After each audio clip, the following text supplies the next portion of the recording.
Hello and welcome everybody to some good old-fashioned Overwatch Contenders trials here, presented by Monkey Bubble, or I should say streamed by Monkey Bubble a little bit more accurately. For your casting entertainment today, it's going to be me, Sir Waltham, joined by Man of Class in this Ultimates versus Young and Beautiful game. Man of Class, how's it looking? It's looking pretty good. I mean, both these teams already, of course, had a match yesterday, if I'm not mistaken. I mean, no, I know Young and Beautiful did, as you were supposed to stream, but unfortunately that stream fell through. We will be seeing them today, however. They played their match against Angry Titans, and that was a 3-0 loss for them, which, if you look at this roster, kind of surprising. I mean, they have especially a tank lineup that a lot of people would say, well, they would never shy out of the way. It's a beautiful tank line, Lulsish and Happy Cool. Of course, very known, very much veteran players in the Overwatch scene, both in all the way up to Overwatch League as well in Contenders, Open Vision. They've been everywhere. They've done it all.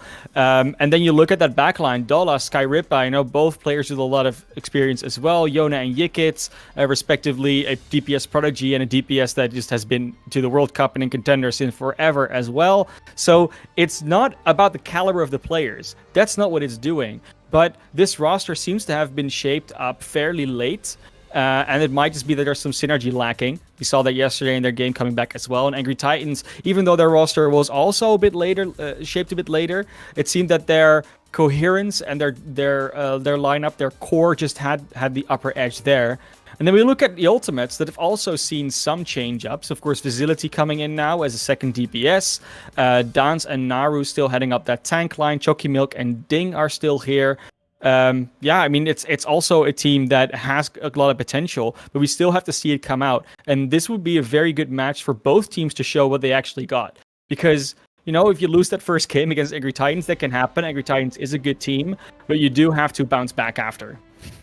Certainly going to be the case here. Both these teams going to want to put their feet in the ground and definitely make a very strong stand as we head into Lijiang for our next map here, Classy. I'm seeing that it looks like Gardens is going to be our starting map. We do have a little bit of a pause before we get into it, though. Yeah, of course. And that actually gives me some time to actually remind everyone that the Ultimates did not yet play a game. They had the day off yesterday, of course. Group A has one less team due to the disappearance of Dark Mode that were in Trials last season around. So we will only have 5 teams. That means every team has one day off. Yesterday was the Ultimates. Today it is going to be Samsung, Morning Stars, that actually have a day off. So, you know, they have to get that day off to actually scout their opponents, and I'm thinking they will have done that. So the Ultimates could come in with that edge, but we'll see if they actually make use of that. Yeah, certainly the opportunity to come in as perhaps the fresher man, but if you're looking at the opposite end of things, you know, an opportunity for Young and Beautiful as well to come in with a little bit more time on their fingers as far as these trials games are concerned. We are now just getting out of that pause, so we will be heading into Lijiang Garden here very soon. Now, Man of Class, we've been seeing, you know, a few rapid changes in the terms of, you know, Overwatch, you know, patch notes changes, metas if you prefer. What do you think is going to be possible here?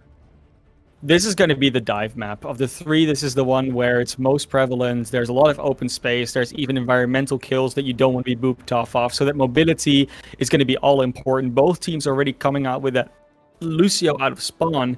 Might switch that up, might not. But we have seen a lot of differences between how teams exactly like to run this. And the fact that we see Facility already come out on that Pharah, so Jockey Milk over to the Mercy, and then Yikits onto that Echo, that's a big difference. And that DPS potential is more burst than bust from either hero. Yeah, so far the only difference going to be in those flying characters, Facility and Yikits, both coming in, Pharah versus Echo respectively. As we see this fight going underway, though, Tanks working to really take that middle ground, but it is going to be the side of Young and Beautiful, who do have a little bit of point presence with Yona on that point. The Tracer just being a little bit of an enforcer there, making it a little bit more deadly to push onto point. No real kills going in either direction just yet, but Lulsish does take a lot of damage, has to back out. We're now tuning in with Naru, trying to chase down that pharmacy combo. Ultimates start off with a good early kill onto Yona, but it's equalized by a trade back onto Facility. And Dan's now playing that Wrecking Ball 2-1. Is looking like a very formidable degree. The aerial units so far from the side of Young and Beautiful not looking dominant enough to really take this fight. Ultimates are so far looking like they're going to come out on top, Classy. Happy Cool doing their best to peel for their backline, but Skyripa just gets booped off the map. Of course, a little bit more susceptible to CC if you're an Ana than when you're a D.Va. That seems to make sense, you know, bigger, heavier body, harder to boop. But now they're coming in with the ultimate game, and both teams actually coming up with quite about the same amount of ultimates. They both have done a fairly large amount of damage. But Facility will swap over to that Echo, so that duplicate advantage from Yikits is going to make a big difference. Now we're seeing a lot of ultimates online right now for, well, the ultimates, but Yik is going to be getting an early kill onto Chalky Milk, meaning that Mercy not going to be able to get any reses available. Now Lolshish just hanging out in the cut, trying to stick around in the middle of the point, cause that disturbance with the Wrecking Ball that we know he can do so well for, and now the Young and Beautiful starting to swing back real heavily. A couple of grappling hook kills, and it's looking good for the Young and Beautiful now. And there's still a very big difference in the way that Young and Beautiful plays around their backline versus the ultimates. Ding was left to their own devices by Naru, where Happy Cool is just constantly on Skyripa, making sure that that Ana is secure and snug and safe. And that just makes all the difference. It's so much healing that you're missing if your Ana's gone. And Yikins is the first to fall, going to be taking that duplicate out of the fight to start a big D.Va bomb, hopefully coming in. But it's not going to be finding its target. Naru actually almost hits Yikins. Not quite, however. As we look ahead to the ultimates, now suffering a little bit of loss of manpower. Naru way on the backline, trying to chase down this Wrecking Ball. But the question is, can they catch him? The Wrecking Ball might be just a bit too fast. Yikins going to be going from that duplicate form, Baby D.Va, back into the duplicate form. And Naru using those boosters just to throw themselves off the edge. Young and Beautiful hold. Young and Beautiful now finally pretty comfortably in control of this objective. They do have ultimates to work with still as well. They're actually ahead in ult charge in most situations. And the Nano boost is going to be most interesting to see who that goes on. It's going to go on Yona, maybe on Happy Cool, maybe even on Yikits when they get into a good position. There's a lot of potential there, and that's going to be the surprise. What are the ultimates going to be ready for? We'll have to certainly keep our eyes out as we look ahead. Facility going straight up into the skies, trying to lay some carpet bombs, but going to be duplicating into the D.Va. It's Chalky Milk, however, who gets taken advantage of as they just get burned down by Yikins on that Echo of their own. Not looking like a tough spot for the side of ultimates, but they're starting to equalize. In fact, they're swinging back real hard as now Naru trying to be that face for the team, trying to really maintain that dominant positioning, but it gets disrupted here when Happy Cool drops the D.Va bomb. The self-destruct coming in. Happy Cool doesn't find anything for it, instead pays their own life. Now we're seeing Young and Beautiful try to hold out in this side room. Yona going to be trying to get one kill, does succeed in finding it onto Facility, but it's just overwhelming force coming in from the side of the ultimates. This looks like a good point flip, but Young and Beautiful bought their time. Yeah, it will look like Young and Beautiful are just not able to hold on to that one. And despite the great peel efforts from Happy Cool, Naru's starting to adjust. Naru was being very aggressive as a D.Va before, but is now also realizing that Ding needs some support. Otherwise, Yona just tears them apart. So Yona not as free as they were before, and it shows immediately in the amount of kills and damage they're able to output. And a brief opening there from Ding, getting two with the anti-nade. Not going to, however, be capitalized upon too aggressively. There will be the mines coming out to start this fight. However, Dan's buying a little bit of space, but Chalky Milk once again getting burned down. That Mercy player just getting capitalized upon by all the different dive members for the side of Young and Beautiful. It doesn't matter, though, as Ultimates managed to pull ahead a little bit. Yuki taking down Skyripa and themselves with the pulse mine, I believe. As we look ahead, Ultimate still looking very good for this fight. A late res on the Skyripa means Dala might be able to get them out of there and get the support line back in check, keeping up that Wrecking Ball Lolshish, who is now on point, in fact, dropping the mines, but it's only a matter of time before that tank player gets burned down, and with nobody else to touch the point, save those support players, it's looking a little bit questionable. Afikul, however, coming back in as the Winston does a lot of damage there, in fact, capitalizing on the kill with Ding. Gonna be diving in deep, but a little too deep as Naru does take them down with that self-destruct coming in from D.Va. The point's actually been flipped over to the side of Young and Beautiful, and now they're just looking to get everybody off the point. Lolshish not gonna have the power to do it, however, as now the point slowly getting flipped over once again to the side of the Ultimates. If they can do this, overtime is gonna burn down. In fact, it is, but not fast enough as the Tracer manages to touch. And now Afikul coming in with the tag. Dala there to help them out, but it's only for so long as now members just getting picked off one by one. The Ultimates just need one strong swing. This certainly seems like it's gonna be it. In fact, overtime's gonna burn down, and now the Ultimates have won it. And we saw this yesterday with Young and Beautiful. They started on Control, of course, as well as on Ilios. And against Angry Titans, they were actually looking very good, oftentimes getting to that 99% first, They're getting a very strong start, but somehow, some way, they keep on not finishing off their objective, not finishing off that last fight. And if they want to win series, of course, they have to start winning points, start winning maps. So right now they're 1-0 down, but it's not over just yet. They can go to a more heavy, brawly composition, which does seem like they want to do as well. And the more we get into this map, if we go to Control Center even, it's going to be even more like this. So starting now, we can see if this is exactly what they want to do. If they want to play this Ryan Zarya more with that Reaper, we've seen this be very prevalent in the North American region, especially that Reaper just doing so much damage with that Sombra. So let's see if the Ultimate has an answer for this. Not going to be sticking on to that Symmetra. In fact, it will be Yikids, but an early kill from Dance with the Wrecking Ball, knocking Dala off the cliff. That's looking like a quick end game for the side of Young and Beautiful so far. Ultimate's buying a lot of space with that Pharah, just zoning out, and in fact, they will be forced to give up the space, so Ultimates can take it pretty much for free. You really wanted to take that point first, that fight first, if you are Young and Beautiful, because now that Pharah has so much space and so much advantage. The poke at you already gets the kill on the Doll and Sky Rip by Waltham. This fight is not even started. They don't even know where they went in with 4 people. They lost 2 already. Yeah, that was a rough call. Called that it was over before it even started, but the Young and Beautiful still wanted to start the action. Didn't really get much for it. Yeah, shouldn't have gone in. Honestly, that's just Dola getting booped off in the first place is already sort of unacceptable. When you play that Lucio, you're the one that's supposed to do the booping. You have so much mobility. There's not really an excuse for you getting booped off there. And then Yona just caught out on their own. Now they're bull coming with the Tracer Sombra instead. Don't want to get booped as much. They want to be in that position where they can have that mobility going. And Yona has been looking great on the Tracer, so it's not a bad pick at all. Now we're gonna have to see if Fuki can land an early kill with this Pulse Bomb coming in. Just dangerously low, gonna have to back out for the time being, but Dance will be there to buy a little bit of space with those mines coming in. The Nano Boost goes out from Ding onto Fuki, and with the Pulse Bomb going out, Lucius launching them up like a firework. And now it's going to force the Coalescence out from Sky Ripper to just sustain the team of Young and Beautiful. However, still a lot of time being built up here for the Ultimates. They haven't quite suffered as many losses as they need to in order for them to lose point. But we're seeing that Facility coming back in with the Rocket Barrage, with the single shot onto Sky Ripper, dismantling this team piece by piece. Young and Beautiful looking a little bit broken right now, but the hack on the Facility, bringing them out of the air, might just be the ticket if they can capitalize. It just doesn't look like there's the manpower for Young and Beautiful. That's crippling. That's a backbreaker. No, and it really looks like they don't have even an idea of who to go on. They can't really find their target, and it would be logical to say, oh, their target is Ding. Ding, the lonely Ana, the one that has no mobility, no way to run away from anything, should be the one that's diveable. But so far, Young and Beautiful haven't found the opening. Every single time they try to get even close to the Ultimates, they just get barrage, get booped away there by the Wrecking Ball, and Dance has just been wreaking havoc in that backline.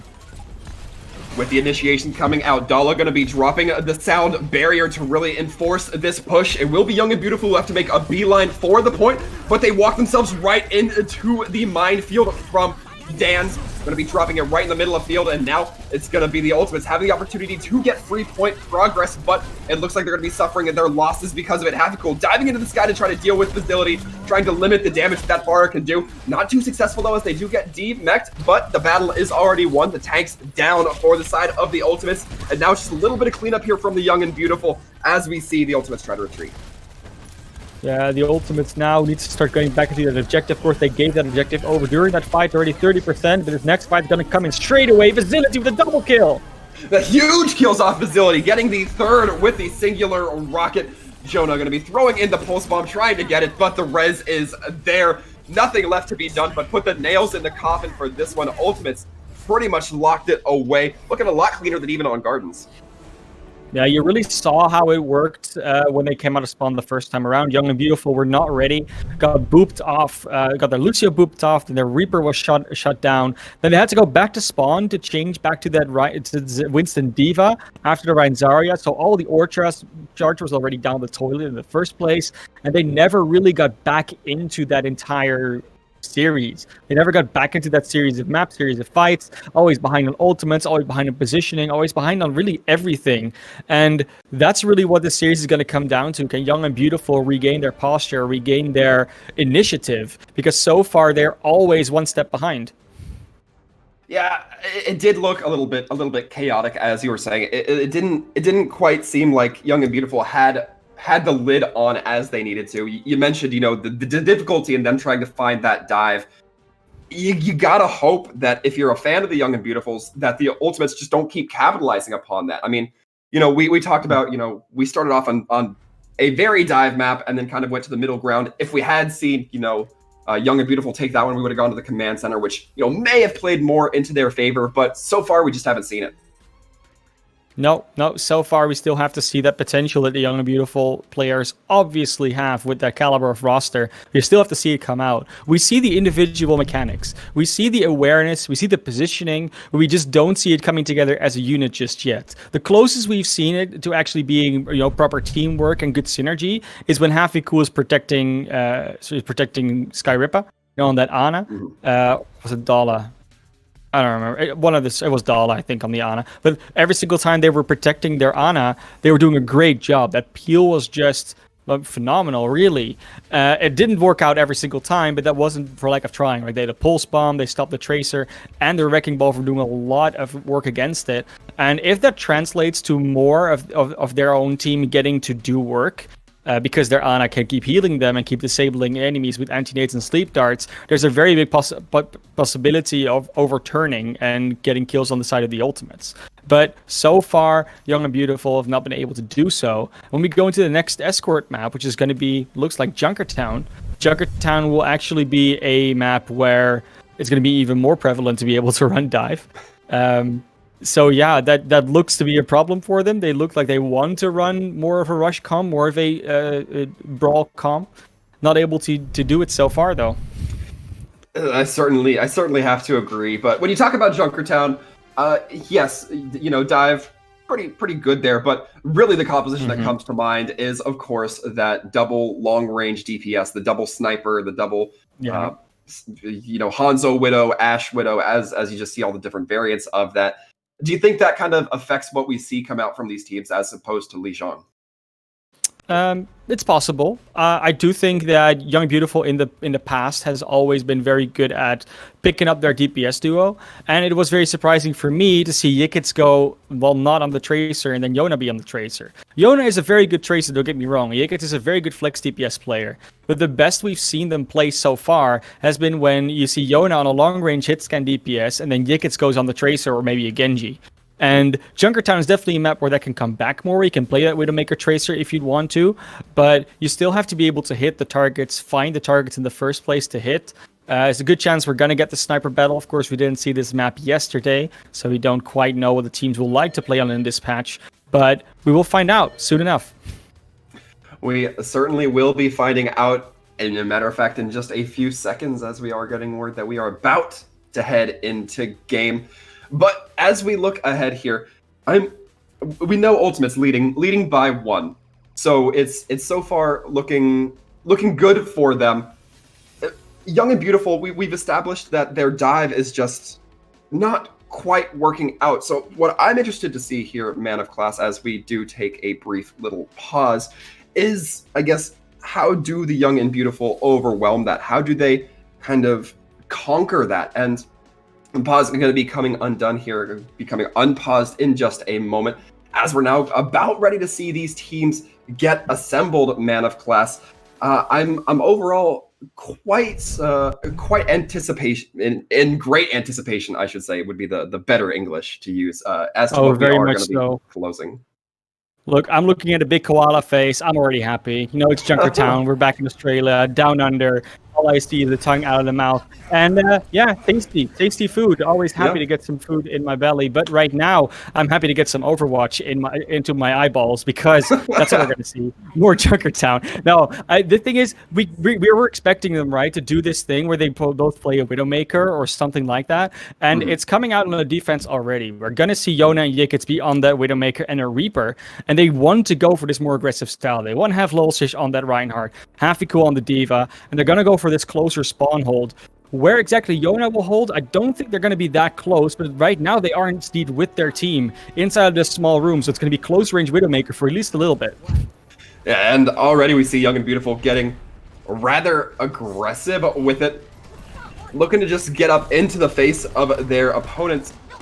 As we get going here, however, we see the brawl taking place right on the cart. Big swings coming in from Dan's just to try to wave away the opposing team. And we see Skyripa kind of in the corner taking quite a bit of damage. Has to use that healing orb basically for themselves as the ultimates now looking to lean in a little bit to the damage, but Jonah has taken down Naru, so the damage advantage might actually be there for Young and Beautiful, since they don't have that. They don't have to worry about that Zarya doing as much damage, and Fuki gets chased down. It's a little bit of back and forth for both of these teams. Dan's getting caught out in no man's land, very uncomfortable, able to maneuver their way back towards their Moira, get that healing that they need, and now it's looking like Young and Beautiful a little bit on the back foot. They're going to retreat and hopefully get regrouped here, Classy. Yeah, it's been a long time since that spawn hold has actually worked for anybody, but it's a good thing for trying. Of course, already a minute down, the cart's barely around that first corner, so now they'll be able to hold on a spot where usually teams want to hold, this corner over here. So still a lot of time bought, a lot of space bought, and now Yiket's in a great position to do some damage. And a big EMP coming in lands onto $3, gets taken down off the back end of it. And now Ultimate's leaning in with a few more Ultimates. It's going to be coalescences from both ends. Skyripa getting the later of them. The Earth Shatter coming in from Dance. We'll see if they go for it. It does, but it misses everything. Loshish holding the shield steadfast. Goes for the counter charge and gets knocked to the ground. And the counter block by Dance coming in. Both Reinhardt's playing excellently or terribly around each other, depending on how you see it. Diva Bomb going to be dropping just to seal this fight in for Young and Beautiful. This is where they're going to hold. Yeah, and what is very important to see about this matchup, especially because they're running that Widowmaker on for Yona, Jockey Milk will always have what we call sort of a free sound barrier. He doesn't really have to use it for a particular ultimate, because that's usually what you save the sound barrier for the enemy EMP. And that really changes the dynamic of how you play against a team like Young and Beautiful, because you can kind of use it whenever, but now that Jockey Milk actually used it in that fight, they didn't really get a lot of value out of it, unfortunately. Now we will see Dala with that sound barrier, no EMP on the other side. They could just use it in this fight to sting. We'll see if they use it to catch this grab. In fact, they do, but Yona not able to get caught fast enough. The damage already being done, and now dual Death Blossoms coming out, but neither one finding a whole lot. Yik is able to close the gap on the Naru eventually, and now Fuki trying to find the same advantage, but just too much healing, too much blocking coming in for the side of Young and Beautiful. And they just cannot get taken down by this Reaper. Fuki definitely going for that, not lack of trying, as you were mentioned, but it's going to be Yona who ends up closing all these kills. And I'm really liking this Diva from Hafikul so far. I mean, Naru was on the Zarya. There's a lot of damage. He got that grab out. But unfortunately, there's a lot less damage mitigation. The way that Hafikul's able to control their defense matrix in this game so far was just overpowering what Naru was able to do in terms of damage. So unfortunately, Naru feels that and says, you know what, I just have to go Diva as well. We have to match up this damage mitigation because we do more damage with that Reaper Sombra on a close range and sustained damage. And now we can actually block a lot more of Yona shots. Diva could actually go after Yona if they want to. Naru could do that. Visibility still has this EMP, but not for long as Yona takes them out with a single headshot coming into through. That's going to stop this push pretty much instantly from the ultimates. We see them already on the back foot. That's said and done. Yeah, we are looking now for last fight territory. Yona just get that one kill. There's a Cheddar coming out now. Amazing. Lolstage is just finding the value right now. Yicket does go down, but Fuki is the one that falls to the other side. It's an even trade. And with it back and forth, this is still anyone's fight. It certainly is. A few seconds left on the clock. Yona trying to holster out in the back. Hafikul getting hacked. Looked like they were going to try to fly out, use their booster jets to get away. Not quite the option. Now Facility has their teeth locked into him. Hafikul getting caught out by Fuki. And now that Death Blossom once again ready to be dropped. Going to be dropping it, but the sound barrier comes in to protect. Fuki going to be kept alive by the sound barrier of their own. And now, if they're able to walk away, Yikins is going to be able to drop their own sound barrier. Not quite the case, though, as Young and Beautiful start to hold their own here. The Diva Bomb does go out, but Naru taken down in the midst of it means that they're not going to be able to re-mech. Chalky Milk, the last surviving member, manages to get a few. Not enough here as the cart stops just before that first point. Yeah, very nicely done from Young and Beautiful. Coming back with a vengeance after that first sort of debacle on Lijiang Tower. Finding their comfort, finding the DPS they want to play, the tank combination they really like. And Junkertown seems to be way more in their wheelhouse than that divey map of Lijiang Tower, where they were constantly surrounded, constantly pulled apart. And this organized style of play is really working out well for them. Cool can help the entire team out rather than just one or two members at a time. Lolsish can actually main tank for their team instead of trying to go after kills or trying to put people off the map. And then Dollar, Skyripa, Yona, Yikits, they all get to do their role properly. They all don't have to go into positions where they don't want to fight or away from their team or go for like solo duels. Everyone is just working together in tandem, and that's what Young and Beautiful can do very well because they have that experience. They've all played in these GOATS metas, in the double shield metas. They know how to play together. They know how to micro their cooldowns. Yes, certainly. And we'll have to see if they have as strong an attacking phase as they did the defensive phase. But honestly, they need maybe like half of their power that they had on the defense, because first point Junkertown, it's not the most impossible to break through if you're on the offense. It's not by a long shot. No, it's really the point that almost never gets held. So the fact that it does get held here by Young and Beautiful, especially at this stage, is just phenomenal already to start out with. And on their attack, they do go for this slightly more mobile approach of it. Cool on the Wrecking Ball this time around, Lolsish on the Roadhog. And remember, Roadhog did get nerfed for this patch. This is not yet the patch where he got his hook distance reduced. This is the patch where his damage only got reduced. A bold choice then coming in from Lolsish, but it's only a few 100 meters or about 100 meters that they need to get. So Ultimate's going to be backing up, letting them get a little bit of space here. We'll see if that bites them. Yeah, it looks like so far it's going to be fine. Foki and Yona going for that Widow duel, being very careful not to be spotted out by the other. Facility on this Hanzo versus Yikits on this Hanzo, they're the ones that are really going to have to fight over this flank. It's Hanzo territory. That's where they have their battles. And whoever wins that one secures such a big advantage for their team. Yeah, but the Ultimate's going to be a little bit more clustered together on that flank, as we see now. It's the cart rounding the corner, and Facility gets taken down. It's not even the Hanzo versus Hanzo, it's Yoda versus Hanzo. And now both Widows taken down. It's going to be a sniperless duel with the exception of the res coming through. Lolsish trying to bowl through for the Young and Beautiful, trying to get that space, but space not as relevant when the kills are just there either way. Chalky Milk has the projected barrier onto them, trying to stall out with that Valkyrie, but flies a bit too far away, a little too close to the sun, and because of that, it's going to be Young and Beautiful taking it. It was looking like a pretty clean fight. Very nicely done from Young and Beautiful, coming back after that first loss on Lijiang Tower, like we said.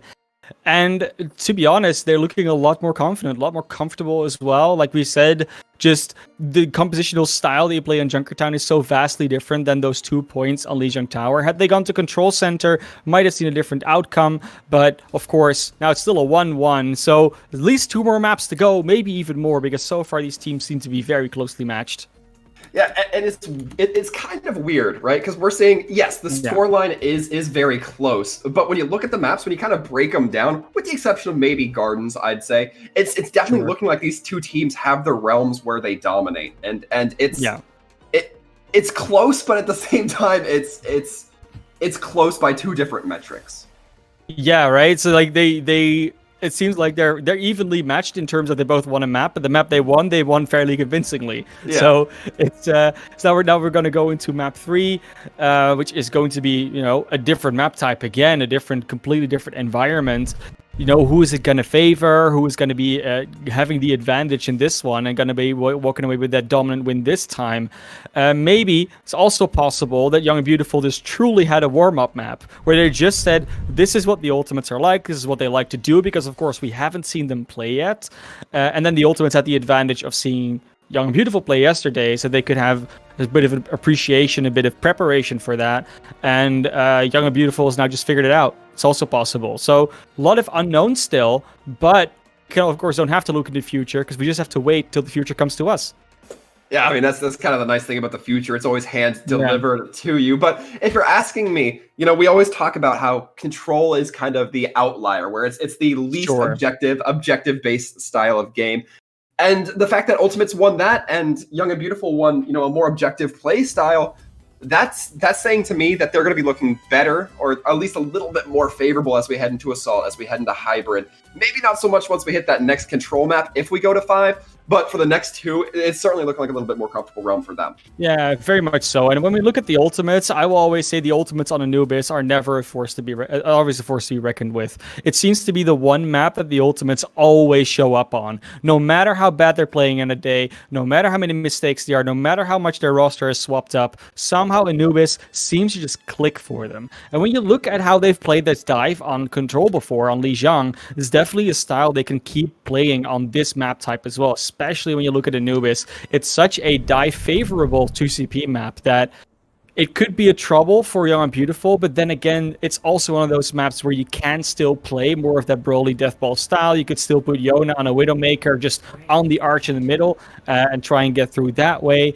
But we'll see what their approach is. For now, the defense is first going to be Young and Beautiful. They're running so far out with a Echo and an Ashe, together with dive tanks. Mercy, of course, for the damage boost, can damage boost both the Echo and the Ashe, going to be doing a lot of extra damage. And then Skyrippa on the Ana to make sure the tanks also stay alive, help out that Mercy a little bit. And then, yeah, that rounds out the composition quite nicely. It's definitely not a unbalanced one, not one that doesn't have a clear strategy.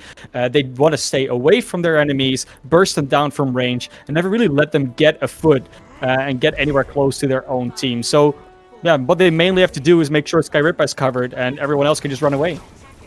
Yeah, as we look ahead, early Dynamite going in from Yona. Not going to be netting them too much ult charge, but 50% certainly something to walk away with. And early on, Ultimate's already looking a bit staggered. They're sending in that Sombra, perhaps do a little bit of scouting, get a preemptive hack going if the positioning is right. As we look ahead now, they're going to start pushing through that choke, really trying to make the effort. But Yona continues to land these shots. It gets Chalky Milk, gets Ding, and now the support line absolutely gutted for the side of Ultimates. Things not looking too great for them. Young and Beautiful coming in strong. The kids at the front of that charge. Yeah, you can really see that ultimate difference now coming up. The only one that really got anything is Ding, because of course they can just do a lot of healing, even though they go down that early. But it's really up to Yona to build up that Bob so quickly that there's nothing ever going to happen. So Facility is trying to catch up on that Sombra. It will always be a disadvantage because they can start shooting later than Yickets and Yona can with that high ground advantage. As we look once again, Facility going to be trying to sneak in with that Sombra, but it's going to be the Diva. We can see peppering through the spawn. And will be Facility caught out and dove by Lulshish, but he does end up using the translocator to get out. So another little stall coming in from the side of Young and Beautiful as we're just waiting for the ultimates to push through. Now they do. They hop right onto that high ground, but the tanks just get knocked off of that high ground. Coalescence forced out because Bob focusing down Naru. Not going to be enough to save them, however. The D-Mech still comes through. Eventually, that baby Diva eats a bullet courtesy of Yona. And now, Young and Beautiful just winning these fights by taking down one or two members, Mana Class. Yep, one ultimate used, over a minute and a half down. It's a very good statistic scoreline if you see. But now it doesn't matter if you have ult advantage. If Facility hits a big EMP, it's going to not matter what Young and Beautiful has. They can just be taken out. But Yona keeps finding these heads early. You cannot walk in with 5 members every single time. Yeah, Chalky Milk has been looking a little bit iffy these last few games. It looks like they're just getting focused down so hard or shot in the face, but as we look ahead, Young and Beautiful continue to get aggressive up on this. In fact, the Reds even going on to Yickets to bring them back up to a full, and now they basically get to free reset. Yeah, over 2 minutes gone, still 5 ultimates in the bank, and some even haven't built up to the first ultimate. Naru, for instance, still on 65%. As now the dive once again trying to come in from the ultimates onto that high ground. Lulshish trying to face tank a little bit, has to drop down. He gets booped back by Chalky Milk, really trying to zone out that Winston. The high ground is taken by the Diva, played by Happy Cool, and Happy Cool going to be using that high ground with the dive to come in on the dance.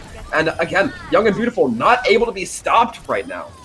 I love that positioning from Young and Beautiful. They actually debated Facility into, and the ultimates actually to thinking, oh, it's going to be the EMP fight. We're going to use it on the high ground, just take it over. They jump on, the only one who stares Lulsish, but then just jumps away. Everyone else is already spread out, gone. They got completely blindsided by, well, not being able to blindside Young and Beautiful with an EMP. Yeah, blinded by your own blindness. That feels appropriate as we see the hack go into Yickets. A good start, but it was at the investment of the EMP. And even still, Young and Beautiful managing to clutch out a few more kills than perhaps should be allowed. We're going to see the Primal come out from Dance, but So far, it's not getting too much. It does get the kill onto Yona with the assist from Lucio, but Young and Beautiful still running the show so far. As we see the sound barrier coming out just basically for Chalky Milk and Dance. Nobody else really able to take advantage of it. Tracer gets slept, but Happy Cool waking them up, allowing them to get away. This is the opportunity that Ultimates have. This is the best fight we've seen from them so far. However, Loshish on this Primal Rage is going to buy a bunch of time for the defenders to really get the reinforcements. Loshish misses the jump, takes the death, and now just a few scant members for the Ultimates who have to make it and hold this point. And likewise, Young and Beautiful might not be looking great for it. Have Cool going down there. There will be a bit of a recontest. Yona not even close to that Bob. Will probably just give this one up. Gonna be point A, but that was very close. It might even still be the recontest with that duplicate. I think Yikits is looking for it. Lulch is back. They're doing it. Yeah, they are gonna go for the recontest. Yikits gonna be getting the Sombra duplicate going on. A smart move considering they just easily access that high ground. Already 75% to that EMP. Focus down, but nobody on point. Young and Beautiful end up losing it costly. Oh, they spend the nano boost, they spend that duplicate. Now they even get hacked up by the EMP. Not sure why Facility uses it there. I mean, because they just get respawned in like 2 seconds. That will mean there's not a quick setup. With this dive, they can really quickly go to point B and start capping that. But they actually choose to slow down. And if you get those picks there, no, there they go. Walt them. Are they going to do it? Are they going to snowball? It's certainly looking like they might. Bob gonna be going out onto the field as that linebacker gets heaved off, however, sent into the corner, told to be put in a timeout. Ultimate's now looking a little bit wavering. Dance receives the nano boost, but so far the kills haven't come through to show for it. EMP big, but only onto Yikits. Comes in, does get closed upon, but now the question is, do the Ultimates have the swing force to keep pushing in here? This is the game mode where you have to get those kills rapidly. And so far, Ultimates not achieving that too much. Happy Cool is the next to fall. But point progress has been achieved. Second tick up on the board already. And Loshish tries to jump on, but gets knocked back, not able to contest. And just like that, Ultimates bring it back from the teeth of defeat. Yeah, they take that second point in barely a minute. Very well done, and I wouldn't say thrown away there for Young and Beautiful. They definitely messed up that recontest on point A, and that punished them for the early contest on to B. They use an EMP with that Yikits duplicate in the corner after point A is capped, and then Dolla and Yikits actually, they go down there, and then there's not an opportunity to properly set up for B. You still come out of spawn, it's a quick respawn, but because the dive is so quickly coming in, you just get caught out while you're still running back out of that spawn door. Facility gets that EMP up and just closes it out, gets Yikits, and everything afterwards is just history. They just clean up further, they snowball the 2CP like 2CP can only be snowballed. And now Young and Beautiful, after that massive defense on A, kind of still actually has a task on their hands. Yeah, they do. It's such a shame that just like sand, point A went through their fingers, and because of those late kills we saw, they just weren't able to get regrouped, as you talked about towards that push. And now the question is, can they achieve a similar time bank? They at least have to finish this without going into overtime. Yeah, that's of course the survival condition. The win condition is to just get so much time on the board that it doesn't even matter that there's 2 minutes left for the ultimate. So going to see if Young and Beautiful is going to be able to achieve that. They will run out with their what we call the Young and Beautiful special. So Yona would normally be a player that then goes over to the Reaper, right? Yeah, Reaper Sombra. But they prefer that Tracer in a lot of situations. We'll see that matchup and switch to it with the Reinhardt. So they think their advantage is with Hafiko on the Diva instead of Naru on the Sombra, on the Zarya. And that has so far on Junkertown, what we saw, been true. But the Mei is the really cool one. They're just going to wall off their entrance. There you go. No trouble. And just make sure they can go through safely. Yeah, Mei gonna be zoning out a lot, buying a little bit of space here. Now the Ultimates have to basically fight this high ground in a very brawly style. That Zarya bubble going right onto Dan's gonna save them a few HP, but the Mei wall coming in means that the Zarya can't really take advantage of that damage. They're gonna have to back up 2 point. Now the Ultimates looking to get a little bit run over here. Loshish taking quite a bit of damage, but the Coalescence gonna be coming out to keep them alive and online. Now it looks like the side of Ultimates have already been routed. As we see Young and Beautiful swarming onto point. This is looking like a very fast first point, man. What a beautiful wall play from Yikits. Just walls off Dance and Foki, and they cannot be protected. Foki rates out, and then it's Dance that just gets taken out before they can get back to their team.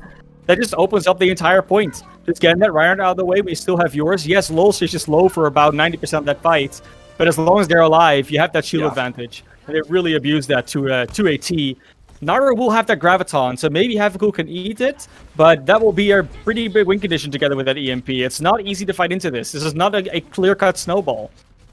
It really is not. A lot of ultimates coming on the board, and a big 6-man EMP coming out, but it's going to be just one kill so far. Lulshish able to get capitalized upon as well, as there is no shield to keep up, and no grab invested. That's so far so fortunate inside the ultimates. Yeah, you really don't need a graph when they're already grouped up in a tiny room. Like, you just bring them a slight bit close together. That's not worth it. They saved that wisely. And now we're going to go into a fight where the Shatter is going to be online for Lulsish. They're close to their DPS ultimates. They're close to everything, really. But they still have to worry about that Graviton. That Graviton can mess up a lot of plays they want to make. It can deny a lot of follow-up with that CC. Expect Dala to drop the sound barrier if we see the grab come online from Naru. As we look again, it's going to be Young and Beautiful taking that side room. Lulsh just leading with the Jin here. Going to be trying to catch somebody out. Doesn't go for the Earth Shatter right away, but the grab does come online. The big pin onto Yik is moving them away from that Reinhardt, opening up that grab to be a little bit more aggressive on. Lulsh is taking a lot of damage, gets hacked out, and that is costly now. A lot of ultimates invested from the side of Young and Beautiful.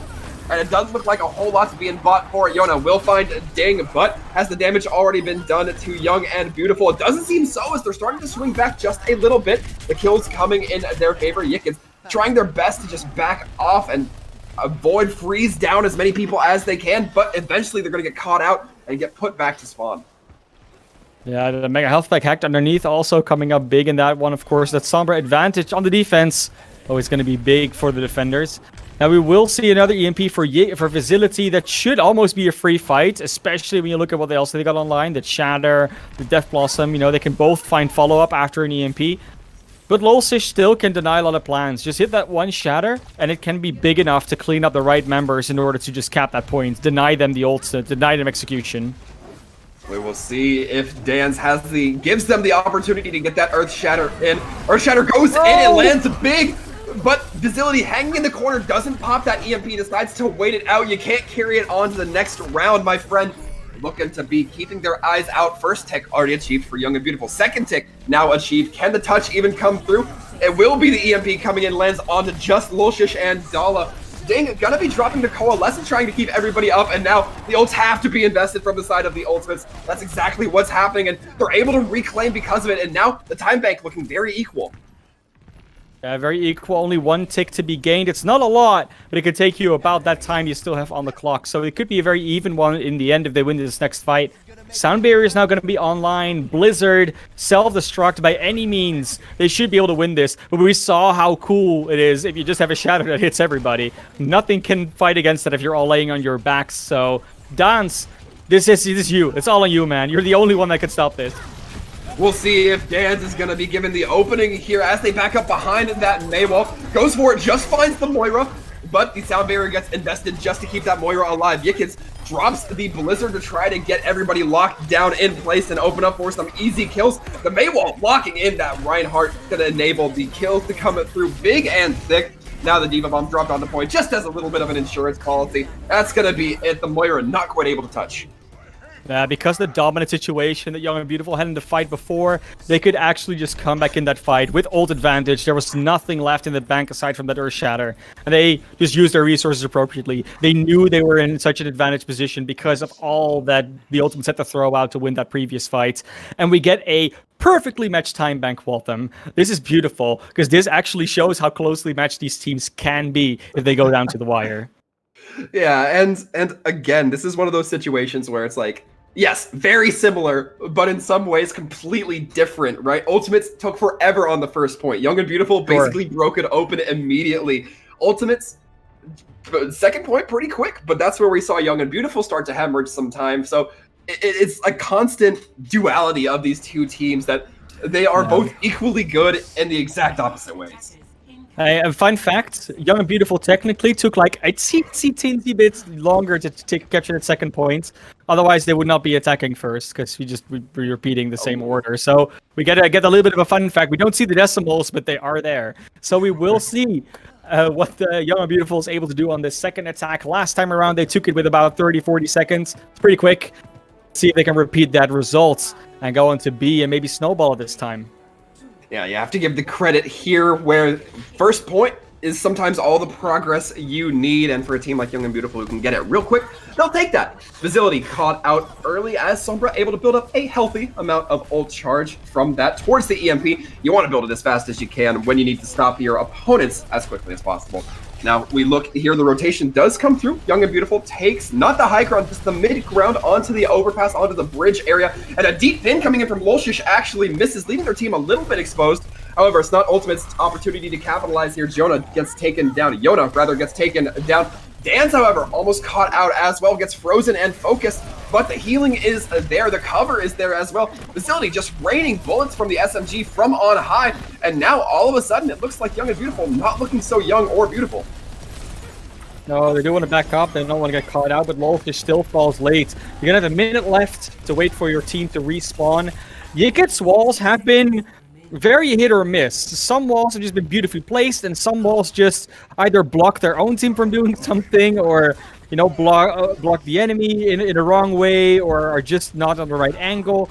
There is sometimes you don't hit them, but Yikits is very, very 50-50 at the moment. It's either really good or just a disaster. Yeah, maybe one more fight coming in here from both teams, but a big EMP lands on the 5 from Facility. Ding, able to keep that coalescence up when Sky Rippa is not. Happy Cool gets D-Mech, Jonah taken down. This is looking like it's all over, but the feasting for the ultimates. Happy Cool trying to rebuild up their mech, but that's a question that we've seen many divas try to answer. They just get taken out late, 15 seconds. They'll basically respawn as almost when it hits overtime. There's ultimates now online, but Naru's Graviton can just lock them up before anyone even gets close to the point. And Happy Cool's not there. No Grafs eats in this day. Yeah, he's got a barrier coming out from Chucky Milk to try to mitigate that blizzard coming online, but Yikin might have done the damage that needed to be done. Dropping the Death Blossom makes everybody have to do a little bit of a stutter step, and now Diva Bomb going in from the back line, takes down Dan, who I believe was getting pinned or in the middle of pinning, and now it's Chalky Milk trying to hold out, but once again, Young and Beautiful managed to break through, and now they're going to get an opportunity at second. That was a very good wall from Yikits to save everyone from that Graph follow-up, and Yona just accepting, I cannot help my team out. I need to be on the point, to keep that overtime going, makes that tick happen, and then makes everything happen afterwards. Now they'll have their Death Blossom, they'll have the Shatter, Sound Barrier, they even have the Coalescence, but Facility's EMP needs to be dodged by Dolla. Dolla cannot get hit by it before or after. The Earth Shatter goes in, but a big block from Dan. Comes in, ensures that nobody gets locked out. It doesn't matter though. Yona goes in for the quad kill with the Death Blossom. Good lord, first point progress already there for the Young and Beautiful. Second tick down in the books, and now that is third. Locked, done, and dusted. Young and Beautiful went through strong on second. They just pull in ultimates really there. Just almost in overtime they take point A, and then you just run over to B and just walk over with that ultimate advantage. It's a very similar situation as we saw on the other side, and now we can see if the ultimates get a faster attack on point A, because that's really where they needed them to improve. Point B was fine. They had no trouble with point B, but point A, that's where we have to see them improve. Otherwise, this will not be a fun experience for them. It's already looking like a very competitive one either way. The same amount of time on the clock as we mentioned for the ultimate. Can they achieve here? We're going to be seeing, so far, it looks like Yona and Yikits on that Ash Echo as we look ahead mana class. Do you think that's going to pay off for the Young and Beautiful here once again? I mean, they were doing very well in it last time, and it really didn't seem like the Ultimates had any tools to deal with the long-range damage that came out from Yikits and Yona. That's really what this is all about. They need the long-range spam. As soon as the Ultimates are able to get on top of the DPS, the tanks, or even the supports, they're gonna fall. There's nothing they could do against that. But it's that entire distance in between getting on top of them and showing up at the first place, like being visible. And there's a lot of room, a lot of space that can be kited, that can be bought for the side of Young and Beautiful. And last time around the Ultimates, it took over 4 minutes to get that going. We'll see if this time is going to be any different, as now it's going to be on to the Ultimates trying to get through, and Facility looks like they have a little bit more success in getting through that choke this time around, but still, Wolf just working to sniff them out, pushes up onto Facility, who has to translocate back Meanwhile, the rest of the rotation has been going through. It's just basically that lone Sombra caught out as the rest of Ultimates have started to make their way towards that point. Dance already burnt down Loshish, holding this bridge area, just being that enforcer, being that litmus skill check coming through. Young and Beautiful now have a few members of Ultimates cornered here, and that is a very uncomfortable spot to be. The jump continues to go in. Young and Beautiful continue to get the kills. Yoda does go on to Yuki, finally finds the headshot there. As success comes through, looking like a very dirty fight, and at what point do the Ultimates just say, we need to back up and regroup? Yeah, Lols is just waiting for the Translator from Facility, saying, oh, that Sombra appears, this is going to shoot her down. Exactly what he did. Now they have the ultimate advantage, the positional advantage. They get the lighter kill advantage as well. Yikits just cleaning up Facility over there. And now with 40 seconds left, last fight territory, Yona has a Bob. Yikits close to a duplicate. Almost everything is close to being online for Young and Beautiful. And there's either going to be a really big pulse bomb or a very high value coalescence that can get anything done for the Ultimates here. That's not a pretty win condition. Yeah, a very rough win condition, considering they still have to build up those Ultimates coming in and online. As we look ahead, though, it's going to be Yona throwing Bob into that small room with the health kit. It's going to be with the help of Bob that they take out Dance. Meaning Molchus is the only chimp on the field able to wreak havoc with that Tesla cannon. The coalescence finally does come from Dink, but eventually gets taken down by Yikits. Yuki doesn't find anything with their pulse mine either, and Molchus is bullying the baby diva into the corner. Naru didn't stand a chance there. It's all clean up here for the side of Young and Beautiful as it's just Yuki and Facility trying to hold out on point, but unable to, even despite that EMP going online. The Diva Bomb just to secure points with the res on top. That's going to be going over to Young and Beautiful. They had a bit more of a struggle than they did on Junkertown, but it was still overly a more convincing win for Young and Beautiful than we saw coming out from the Ultimates. The Ultimates really not adapting well to the playstyle of Young and Beautiful, especially the defensive setup that was so different from what they've been running so far was just Young and Beautiful popping off. Like, they really had that locked down. They knew exactly which angles they needed to hold. They switched up positions where they needed to. I still remember that, you know, that complete debate where Facility was like, oh, I'm going to EMP them on the high ground. Then it was only Lolsish there who just jumped away as well.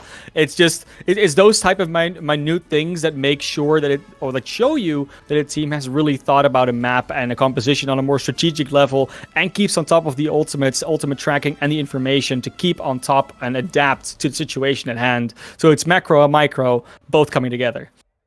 Yeah, at this rate, you can say it just looks like the Ultimates just keep on guessing, and that's never a spot you want to be in if you're a team that has to basically go at an opponent that's making you do that. You always want to be on top of your game, on top of your opponent's game, and right now the Ultimates are just buried underneath a few inches of sand.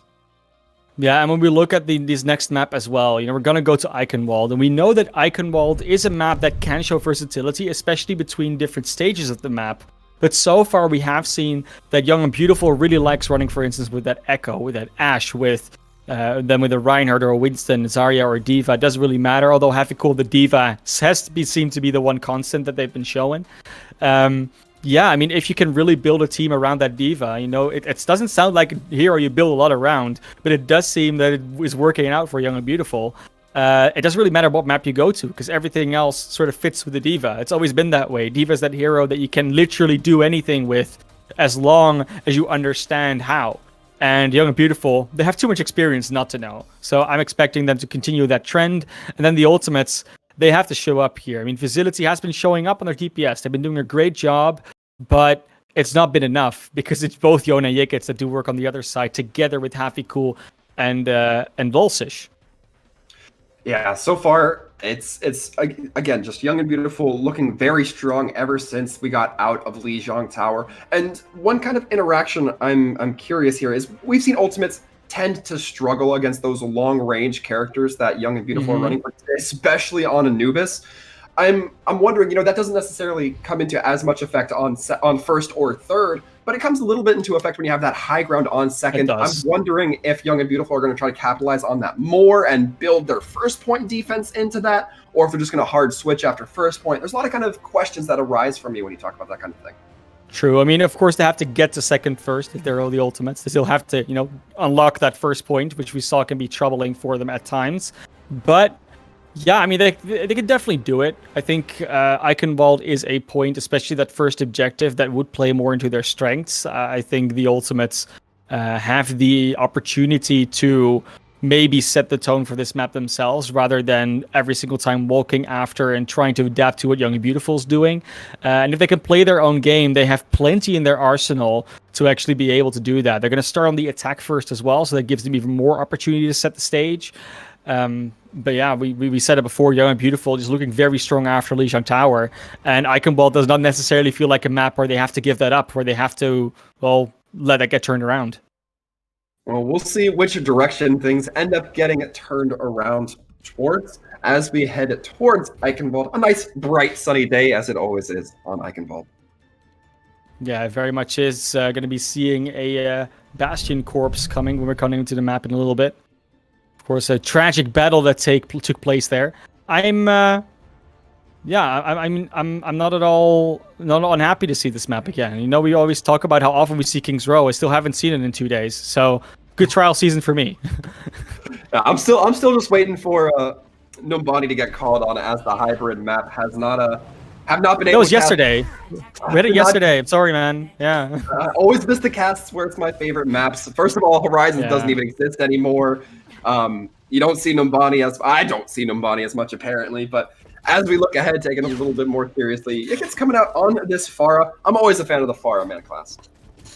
Yeah, 100%. The Pharah, of course, on Eichenwald has been such a staple. Both teams running it here. Facility has been showing up earlier today on the Pharah. Did a great job on that. Now Yikits is going to have to show up and do the same. But Yona and Hafikul have been able to shut down aerial units before. Naru has to do it on their own. It's a big difference there. But Dance on the Wrecking Ball showed up big on Lijiang. See if they continue that performance.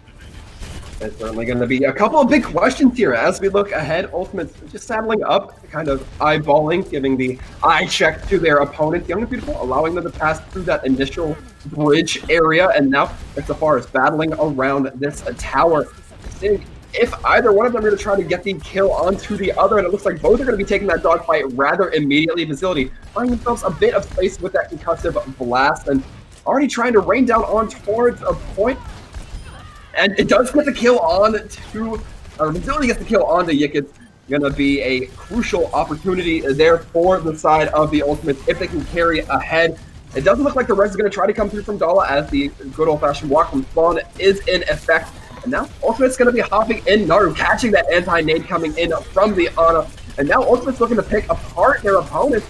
They are getting some progress here, and the kills all going in their way. We will now look what the Ultimates are going to be able to do on the rest of the map. So far, they're looking very confident on this composition. Like we said, we saw it working very well on Lijiang Tower. This is the comp they like to play. This is playing their game to a large degree. And so far, Young and Beautiful has not found an answer to it in both maps that's been played on. Yona going to be sniffing out Dan. May have just been an accidental find, if you prefer, but either one going to be sending that Wrecking Ball back just a little bit. Fuki there for a little bit of the back up, as now this thing coming through for these two teams. We see Young and Beautiful diving directly towards Cart, getting a little bit more aggressive with it than at first it might have seemed. Yikas does take out their counterpart in the sky, but now it's going to be a ball in the backline, trying to deny the res does succeed, and in fact, Dala going to be falling, and now Young and Beautiful have no support line. But the question is, does that really matter? Yuki does receive the nano as well as a healing nade to try to keep them in this fight for a little bit longer. Trying to hunt down Yikis on this Echo, so close, but Yikis looking like they're going to be able to back up into the nade of the supports. The pulse mine goes out for Yuki, doesn't find anything, and this card is still making progress for the Ultimates. Hey, 3 heroes dealing with an Echo. That kind of shows you that there's not really enough to deal with the rest of the team on the cart. 4 minutes to go. Cart's still moving. And now we're getting to the ult phase of these fights. Finally, they're online for both teams. Young and Beautiful has to set something up with them. They cannot keep reacting. Certainly cannot. And as we see them now trying to come out from their spawn stance, dropping a minefield right towards the left spawn door. Gonna be helping and assisting Facility get that damage in. The Rocket Barrage gets dropped, but a little bit too late as the Winston jumps away. The D.Va flies away, uses that D.Va Matrix to keep themselves up. And now we're hearing the D.Va Bomb come in, up and over the top half pool, finding one Fuki gets taken down. And now looks like Young and Beautiful starting to put their names down here in the hold category. As we look ahead, Yikins has 1 health, eventually cleaned up by Dan. Gets chased down, but Yona not quite able to close that kill just yet. Will be healed up. Finally, they're able to play their initiative. They play their own advantage. And those ultimates are used effectively. They actually still come out with an advantage after that fight. It's exactly what you like to see. Will be interesting to see what Yikits is going to do with the duplicate this time around. Of course, they are known to duplicate a tank. Sometimes maybe DPS. But at least they win the battle versus facility, so might not even need it for this fight at least. Yeah, 1 man up is a fight you already feel confident in winning. As we look ahead, Lolchus just trying to get up there, buy some space with the bubble. And now it does get up there finally, but the rest of Ultimates have backed off. They're looking to get out, regroup. Yuki does take down Yikins though, but Dala might be there to get the res. Res tries to go through, it succeeds, but the Diva Bomb proves to be a bit too much from the Ultimates. A few more ultimates being invested here from the side of Young and Beautiful, but to little avail. Yona throwing away that pulse bomb for basically nothing, and now card progress continues to chug up and up for ultimates. Yeah, we will see the ultimates probably complete this point. There might be another recontest. The heroes are there, but it's going to be a close one. Yikins has to go in with a duplicate. Keep an eye out for that. It's going to be landing onto the Wrecking Ball. Yikins already getting 50% of that ult charge. Wrecking Ball builds up so fast, that ultimate already. We're going to be seeing Yikins already halfway to another one. Dan going to be answering with a minefield of their own. The ultimates really want to take this point. They're going to be investing into it hard and fast. The Diva Bomb coming in from the defenders, rather, trying to hold with their own. They know that this is not the spot they want to lose, but ultimates claiming these kills. Dance focusing so hard on this Diva, gets stopped out by 1 tiny little tracer, not able to continue with the spin to win tactics coming through here. And the Primal Rage from Lolchus also going to be buying a bit of time, but they can't leave cart now as they're just a mere 2 meters away from point. A big anti-nade on the Dans and Naru to ensure that the tanks for the Ultimates can't get any healing, but the Diva Bomb they're getting to might help the Ultimates out just a bit. Once again, a lot of stock coming out from Young and Beautiful. Not quite enough, though. They will now have to defend the 3rd point, but this is where Young and Beautiful can go back to a composition they love to play. Go back to the Reinhardt Diva. That's exactly what they want. Go back to the Mei. Maybe even go back to the Reaper. Yona might stick up for the Pulse Bomb. The Mei swap. The only thing they do is they give up all their ultimates. That's like the only sort of mistake you can make out of this, but there's plenty of time to build up some and then hold a bit further back. You don't have to win this first fight, you have to win the second one. Very true. You just gotta do so they don't get that 3rd point. As we see Dan's trying to play in the back, getting a bit caught out, frozen, bombed out, and now it was looking good. The turns around with a double of their own. The pulse bomb coming through. Yolfish and Yikins both taking down that Mei and Reinhardt. Basically all shielding now gone. Happy-Cool going to be the only one who can mitigate any damage, but they're demeched. Yoda in the backline trying to be that dagger, forced out by Fuki. Dives in for a health pack. And now things are looking a little bit shaky here for the side of Young and Beautiful, especially with this duplicate coming in from facility. It's going to be the Mei building up that Blizzard so fast. It's dangerous if you're on the side of Young and Beautiful. The Blizzard goes out, doesn't land though, gets poured out of that duplicate ability by Lolchus as the Blizzard goes out. Lolchus trying their last stand, but things still looking good for the Ultimates despite the kills going against them. This looks like it's hand delivering the cart to that 3rd point. Ultimates managed to make it with a minute 14. Unfortunately, most of Young and Beautiful never able to actually build up an ultimate in that entire 3rd point. It is the risk you take. You think those heroes are vanilla, going to be so much better than the other. I don't know. Like I think the theory behind it is valid, but with all that the Ultimate still had in the bank and that you knew they were close to, if you had the information tracking, it was always going to be a tough one to come back into that with that composition. You have to truly be very certain that switching to that Reinhardt Diva, switching up your entire DPS and your support line is actually going to be enough to deter that Ultimate's push, because it only took a minute for them to get to that last objective. Now we will see Young and Beautiful's own attack. Of course, we were discussing before that they might have gone over to like an Ashe or something to make sure that the high ground defense is as strong on Anubis. They never really did that. They kept on sticking with that Tracer Echo combination, which was working to a degree, but the Ultimates seemed to be so comfortable on this style of play that they showed on Control before that they're just pulling it back. And remember, if Young and Beautiful don't win this one, they're going to go back to Control, where they still have to deal with this, well, formation of the Ultimates, in which they look most dominant. Very true. Some very good points there. I'm sure Ultimate's going to be feeling a little bit more comfortable on that control map if they manage to hold here at Eichenwald. But that's a big if. So if we look ahead, we're going to be seeing the dive tanks come out from Young and Beautiful. Not a huge surprise there. He gets on this Echo. Now we're looking ahead. Young and Beautiful looking to just do the setup once again. Facility basically has a little bit more free reign of that sky since Yickens does not have that mercy to help them out. And already Facility trying to cordon people into those tight, compact areas, making it so very uncomfortable for anybody from Young and Beautiful to poke out. A big pile driver from Dan's going to be causing a little bit of disruption there, and Bullshish goes into the high dive, but immediately punished for it. Things are looking great for the Ultimates so far. This first point looking so far so held. They're going to be even pushing up to try to get these late kills onto the defense, but it's going to be Sky Ripper holding in that mega room. That Winston jump from Lolshish, that was like a perfect example of micro miscommunication. So Lolshish says, okay, we dive together at the same time, we can actually get that fire out of the sky. But he has to wait for Hafnical to be ready. So that's why he gets shot before he can even jump, and then just dies mid-jump. And Facility getting caught out, hit with the sticky bombs, and then focused by the focusing beam, appropriately named from Yickens. Now Fuki has this pulse mine, going to be looking for their target. If they can get it, it might help turn the tides in their favor. One tick already given up to the Young and Beautiful, and they're looking good on their way to their second. It's just the Wrecking Ball on point, trying to hold out, but Dan's is only a one hamster in a giant mech. Even they can't do that much. Yeah, this is going to be a very quick cap here for Young and Beautiful. They lost the first fight, but now they're looking very comfortable. And this is where they're going to have to make some tempo. They're going to have to get through the entire map, not in overtime. They have to finish before overtime in the first place. We saw they could do it in Anubis. See, they can do it again on Eichenwald, because they have the high ground to contest with this time.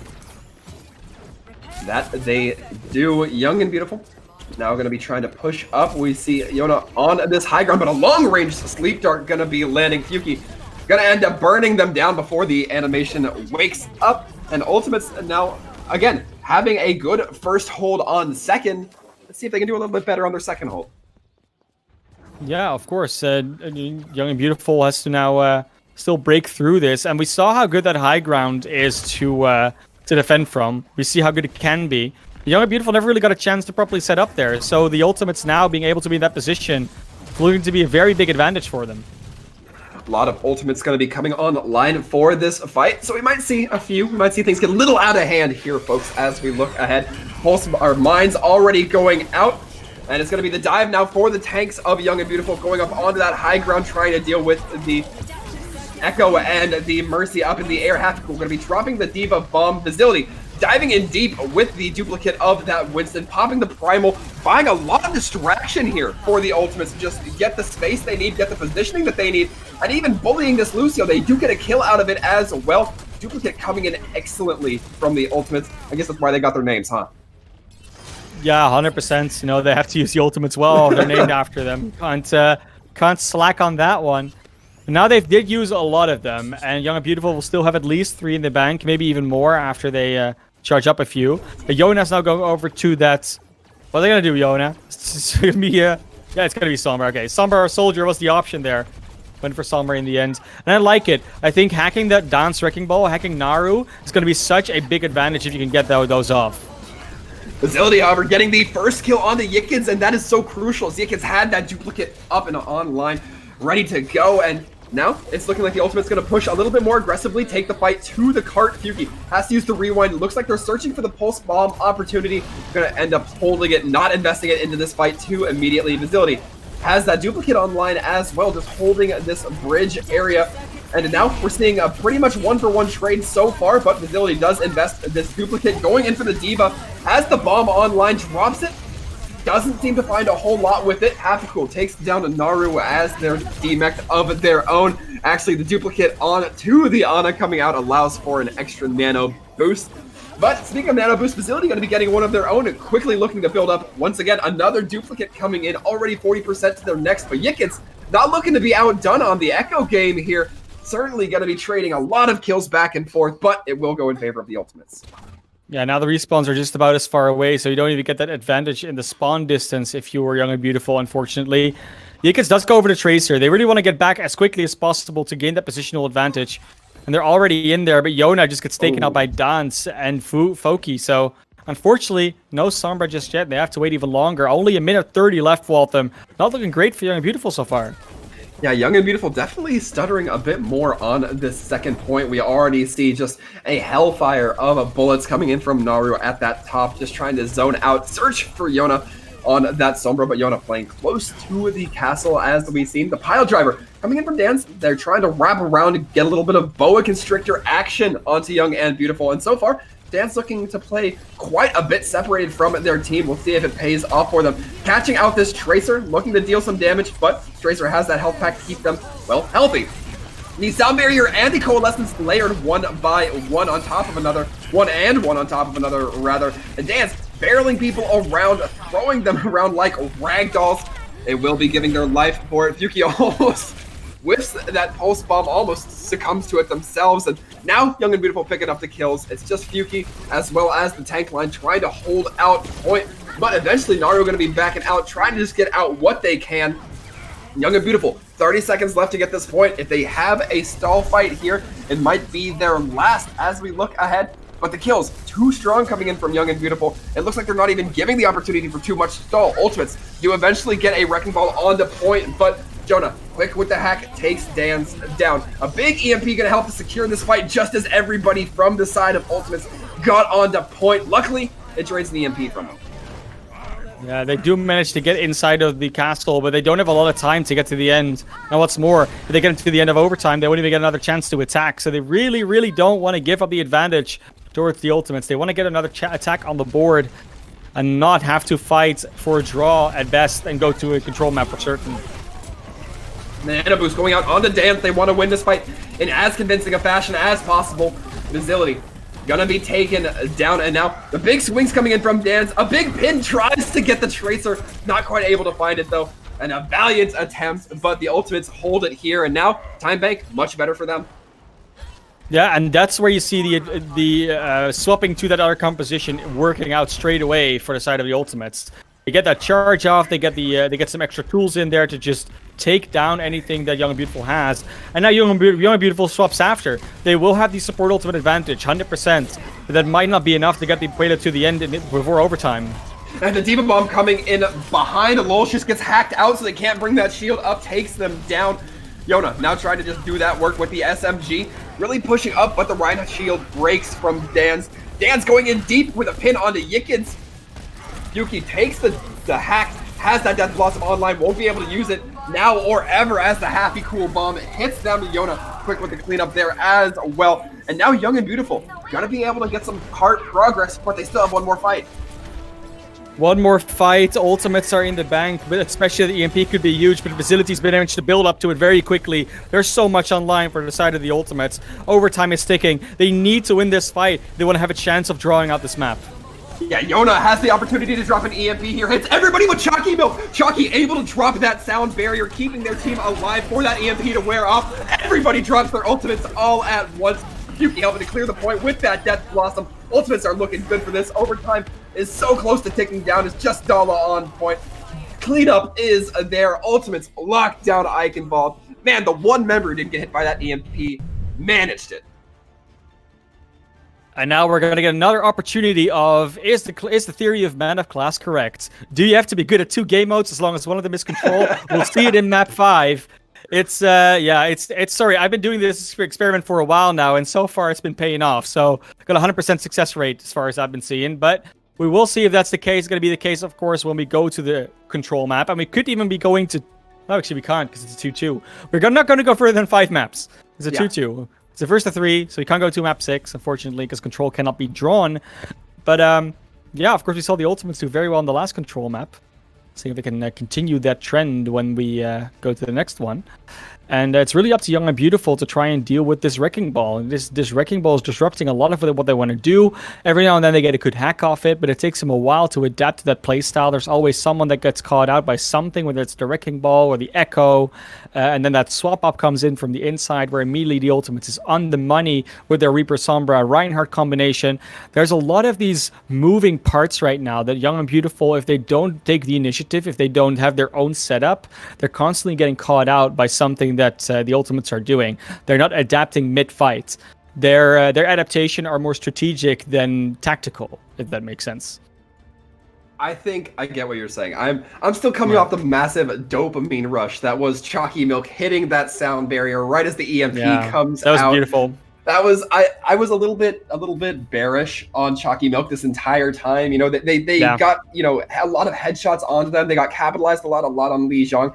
This is where we see Chalky Milk start to shine, and I'm happy for it. This is what I wanted to see.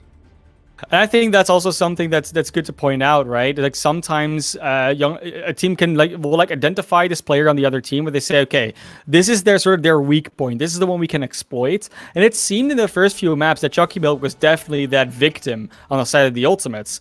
But now that Chalky Milk is able to stay alive more, where they're able to sustain, where they're able to run away, where they're able to kite, whether it's the hero change or just in general the playstyle of the Ultimates, Young and Beautiful seems to be at a loss of who do we actually go for? Who is the one that we're really trying to shut down?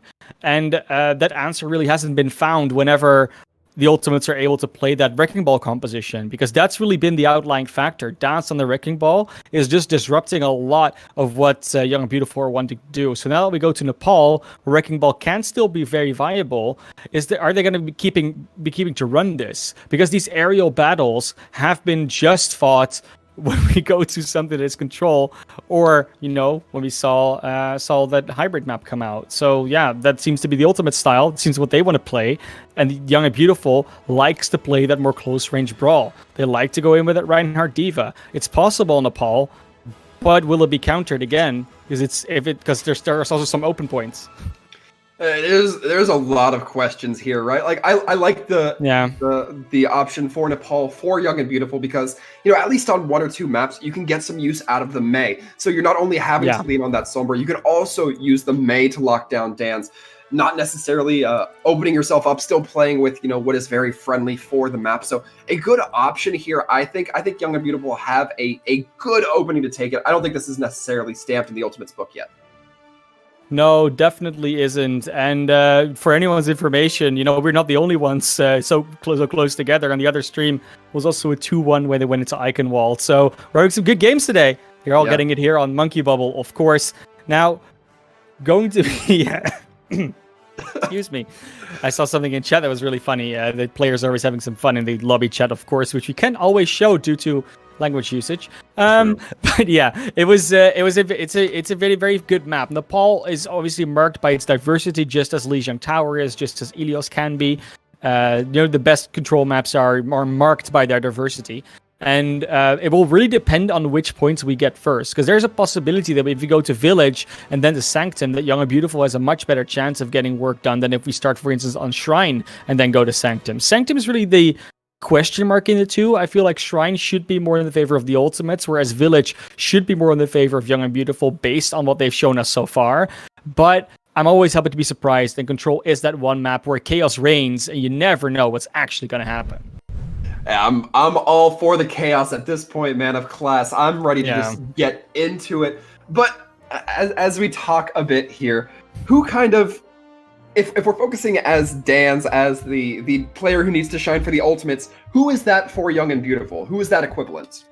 I think so far we have been hyping up Hafikul a lot, right? We're saying that Diva player is just peeling so well. But you can see that peel doesn't matter as much when you play against the Wrecking Ball, because the Wrecking Ball doesn't do anything that you can peel against. He just boops both of you, not just the Diva. So the shots aren't as important to eat. You can't eat the mines. There's not a lot that Diva can really do against the Wrecking Ball. And having identified that on the side of the Ultimates, where you can say, okay, Hafikul was doing so much to protect their backline, let's just play something they cannot really peel for, then that is really the thing that has to change. Hafikul has to try and play it differently. They have to try and help Hafikul out, or their backline needs to be harder to catch. And going over to this Lucio Sombra Moira composition, nothing can really easily be booped by the Wrecking Ball. We saw it happen to Dola once on Lijiang Night Market, so it's definitely not out of the question.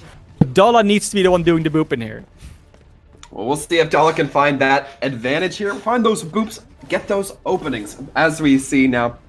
Gonna be the side of Young and Beautiful, looking to rotate in and quick. Visibility still trying to play this Pharah in what might be a little bit more of a closed map, a little bit lower hitbox than we would expect from others.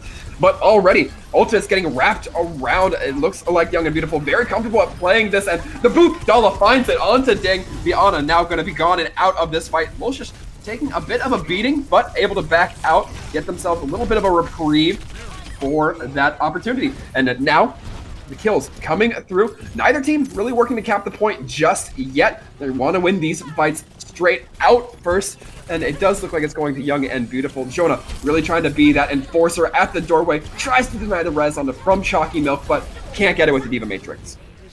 Yeah, getting that double kill in the support was really the deciding factor. Ding and Chalky Milk falling at the same time. Now, we will see if Young and Beautiful can hold on to this objective, because they're already under a lot of pressure. They certainly are. The rockets coming in from Visibility from on high. Apical trying to focus down Chalky Milk, but Chalky Milk able to keep themselves up. And Apical looking like they made a mistake halfway through that fight, doubles back, and for the D-Mech, it's a good thing they did. Yona has the pulse bomb, tries to throw it out, misses Naru by a hair, but gonna be able to get recollected and go in with the dagger in the back of the side of the Ultimates. Looking to really deal this damage in. Yuki has a nano boost of their own. And now Ultimates having some point progress, able to get the flip. This means that point progress is going to start to tick up for them. So this is going to be an advantageous spot for them. We see the Coalescence come out, but the Rocket Barrage from Visibility ensuring that Moira not able to do much with it. Have to go clean up, and now Ultimate's turn to hold the point. You can just see that Visibility's presence, just the fact that they exist, makes Young and Beautiful less able to fight in open space. They have to be wary of those rockets, and as long as Happy Cool cannot just deny a lot of value of what Visibility is doing, there always needs to be a place to hide, and of course that side room is the perfect place to do it, but it's also the perfect place to get group barraged in. Very true. While we're talking about group ultimates, keep eyes out for that EMP. Only lands onto 2. Dang it. Gonna get closed rather quickly. Naru able to back up, drops the Diva Bomb. Loshish quick with the bubble though. It gets caught in their own bubble, so not quite able to escape. But it's a trade, 2-for-1. Happy Cool getting the D-Mech and the kill on the Ding. Now it's just gonna be the Wrecking Ball on point, trying to stall out. Dance, once again, can be very lethal on this. Will eventually receive some backup in the form of Visibility, who flies in, keeping that Lucio at bay. But the point's already been capped for the side of Young and Beautiful. Happy Cool gets D-Mech'd with the Pulse Bomb coming in from Fuki, as all Visibility can do is watch and try to hit some rockets. Now Dance dropping some mines in, trying to zone out once again things for the Ultimates to get the flip. This point has been so close for the Ultimates for about 30%. They just haven't been able to close, and they're going to have to back off and try again. You see the success from Young and Beautiful is truly stemming from the fact, can we get Chalky Milk and Ding, or either or both? It would be really, really helpful if we did. And every time they do, Facility is immediately useless. The Facility just falls to the ground. It's like, oh, what do I do now? They'll have a barrage now, though. So with a nano boost, it could be deadly, but Ding already down. Yeah, not sure that nano boost even landed onto anything. Don't see anybody with the nano boost up in the stats corner. As we look ahead, Ultimates trying to lead in despite that loss. Chalky Milk drops the Valkyrie. This might be what was necessary. Once again, the layering of Ultimates coming in from a Young and Beautiful. But the boop coming in from Dala ensures Naru falls off the edge. A long walk off of a short cliff, or one way or the other. As we look ahead, it's not going the way of Ultimates. Looks like Young and Beautiful will be able to close this one out as soon as these last few kills are ensured. The Wrecking Ball, the Tracer, all that remains to be dealt with before the reinforcements come in, and they succeed. Dala heard us. Dala was like, I got booped once on Lijiang. Okay, I booped once. Let me just show you that I can boop myself. Let me show you that I can be the booper. And 100% showing up there. I think they got at least 4 environmental kills on that one. And that's what you want to see from Lucio on Nepal Sanctum. And now we're going over to Village. This is what we were saying. This is the place where Young and Beautiful should feel most comfortable based on what we've seen, we've seen them play so far. That being said, with the current compositions they have in the spawn, oh, there they go. There's the Mei, there's the Reinhardt, the Diva. This is what we were expecting from them. And Facility is going to stick on that Pharah. So that means that Chalky Milk is just going to speed boost them out of spawn, go back over to the Mercy. But it will be much harder to get the value out of this one, where you actually have to fire into this objective that they can block with walls, with barriers, with defense matrices. It's going to be great for Yona as well, and that's Symmetra. But no, they choose to go back to spawn. They don't want to fight against this with their composition. They don't want to get booped out of the point. They don't want to get barraged inside of there. Instead, they're just going to go over to the Tracer and the Sombra. they're just going to try and face it the same way they did last round.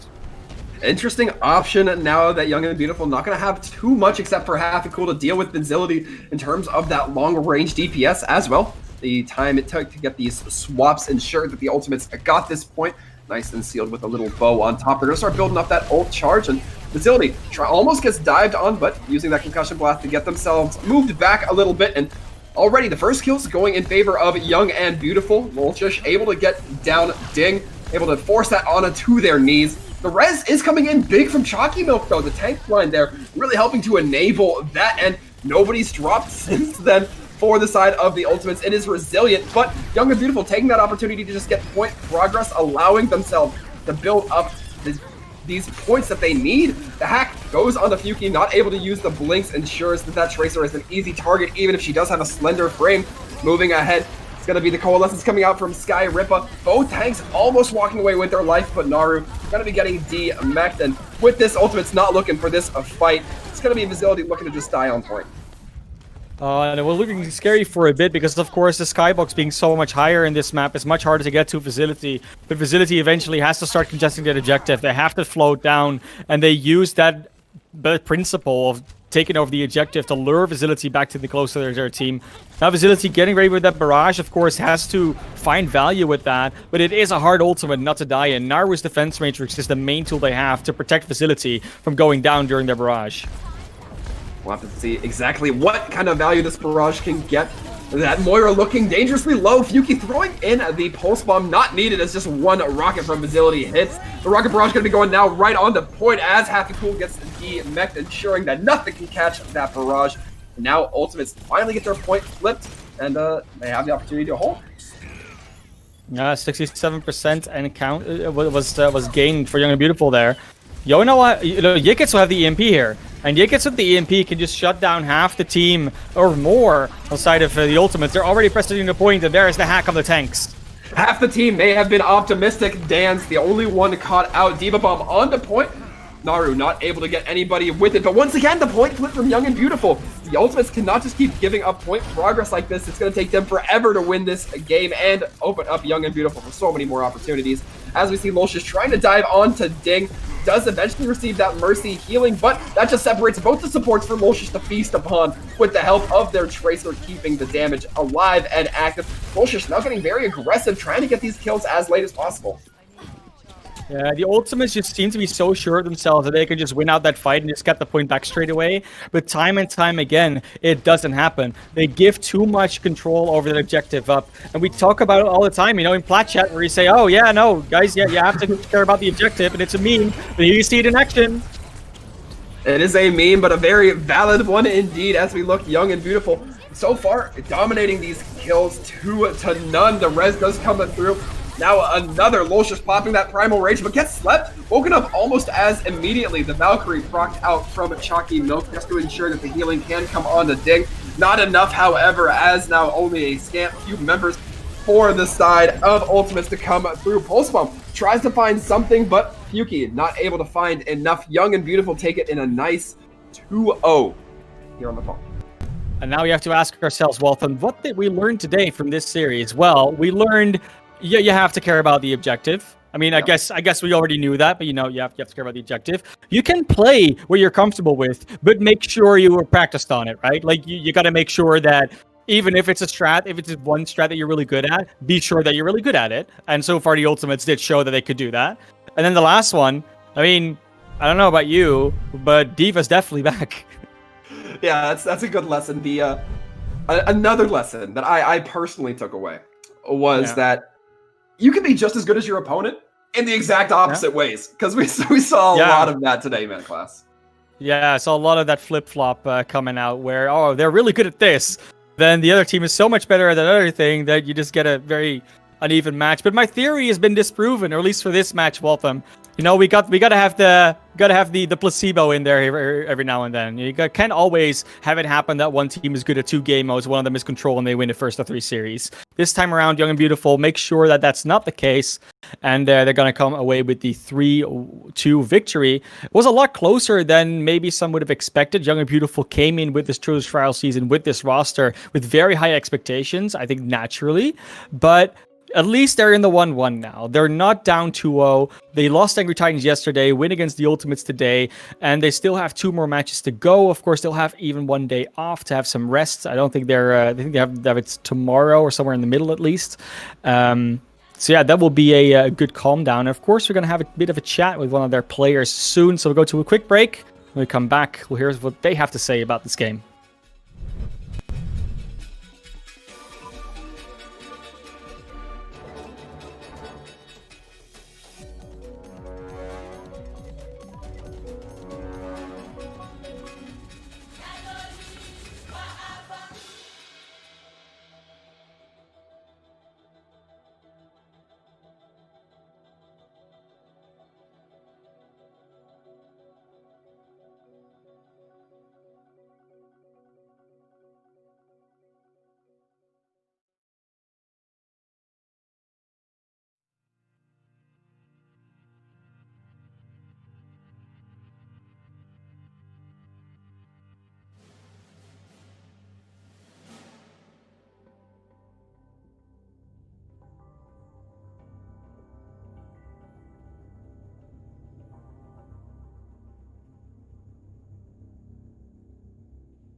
And welcome back, everybody. Off the back end of our Young and Beautiful versus Ultimates game, a 3-2 scoreline at the end of the day. Of course, we got a little treat for you guys for waiting around for us for that quick break. And I have Skyrippa in the booth talking with us. Skyrippa, how are you feeling today after that win? I'm sure you're feeling fine. Let's talk about the game a little bit. I'm sorry to cut you off. Yeah, I'm feeling okay. So Okay. as we look ahead here, Sky, I'm gonna call you Sky. I'm sorry for that. We saw that I believe it was Dan's was running the last was running pretty heavy. We were me and Classy were talking about how that was a big threat coming through from the Ultimates. How did you guys finally overcome that kind of conquest? I don't get the question.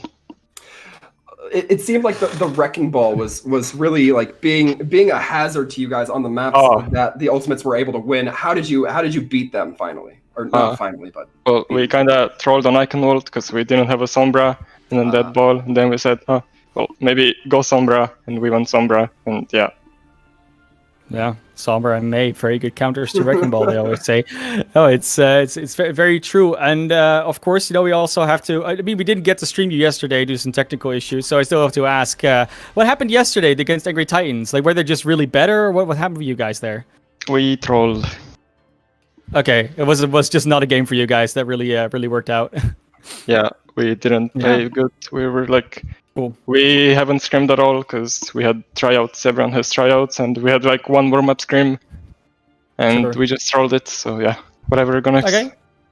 Well, look, you have plenty. Plenty more. You have 2 more games to still get the 3-1 victory scoreline in terms of matches. So I'm sure you guys will do everything to do that. Is there any team, like of the other 2 teams, that you're particularly sort of like, oh, maybe we'll have a trouble with them, or are you really confident that you're just going to get out with the 2 wins after this? I have no idea who is in trials. It's like, okay. I can tell you if you want, but sure. I mean, you still have Morning Stars and Arastra Peraspera to face.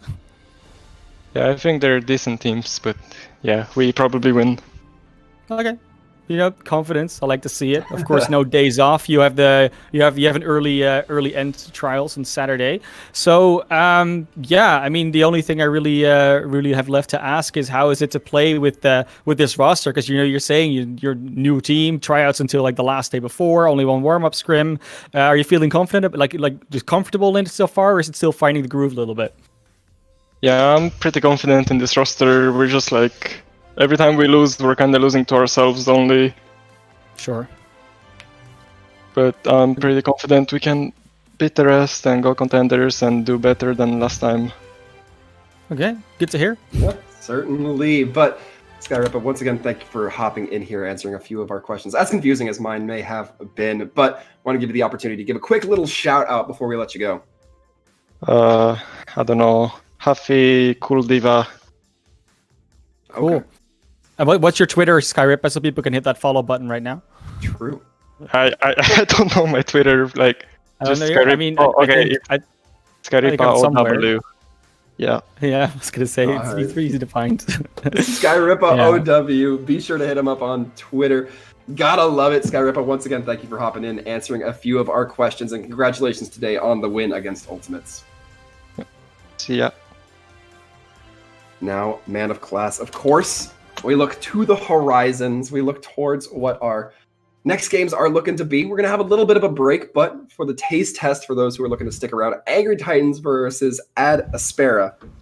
I'm kind of hyped on this one too. I'm very hyped on this one. Same. I really am, and it will be a very short break. The teams are already in lobby, so really don't go anywhere. We're also just going to get a quick drink of water, and then we'll be right back with you.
Hello and welcome back from another brief break. We are hopping into some more Overwatch Contenders trials, hopping into Angry Titans versus Astra per Aspera. I need to have that name written on a piece of paper in front of me every time I say it. I'm Sir Waltham, joined by Man of Class. Man of Class, this is going to be a pretty intense game we were discussing before the break. Yeah, it very well could be. Of course, Angry Titans yesterday taking a very, to maybe some unexpected victory, a very unexpected convincing victory over the Young and Beautiful that we just saw having a 3-2 victory against the Ultimates. So they're looking to extend their streak and make it a 2 in a row. But of course, Astra per Aspera doesn't want to let that happen. They want to actually get up on that scoreline and make sure that they are the ones going up 2-0. Because currently, they're tied for first place. And that's not something that either of them wants to keep continuing. One of them is going to cut out on top and take that win, take that lead in the Trials Group A. So, who will it be? Well, we're certainly about to find out. At least we would be. I think there might be a little bit of a pause going on here. Nope. Quickly resumed as soon as I say that. But we'll be hopping onto Lijiang Tower. And once again, we're starting on Gardens, so a nice little continuity there between our last game. Yeah. But overall, very excited to see these two games go at it on Lijiang.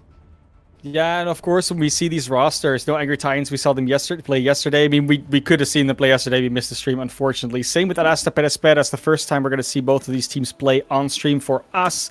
And with these new players in Fall and Freyu coming in, even Barots, that's a fairly new addition to this team.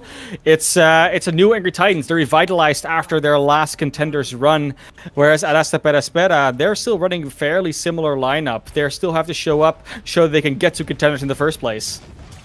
They're certainly going to be looking to make a name here as Angry Titans looking to push ahead. We already see Crocs pushing very far forward with that Wrecking Ball. But point presence already being maintained by Angry Titans. We see the repositioning come in quickly from this team. And it looks like at Astra, struggling a little bit to find capitalization upon anybody. Eli going to be looking for the hacks perhaps, but it's going to be Fall with the first kills with that Pharah. The point is unlocking, and Angry Titans already well have their hands on the hold of it.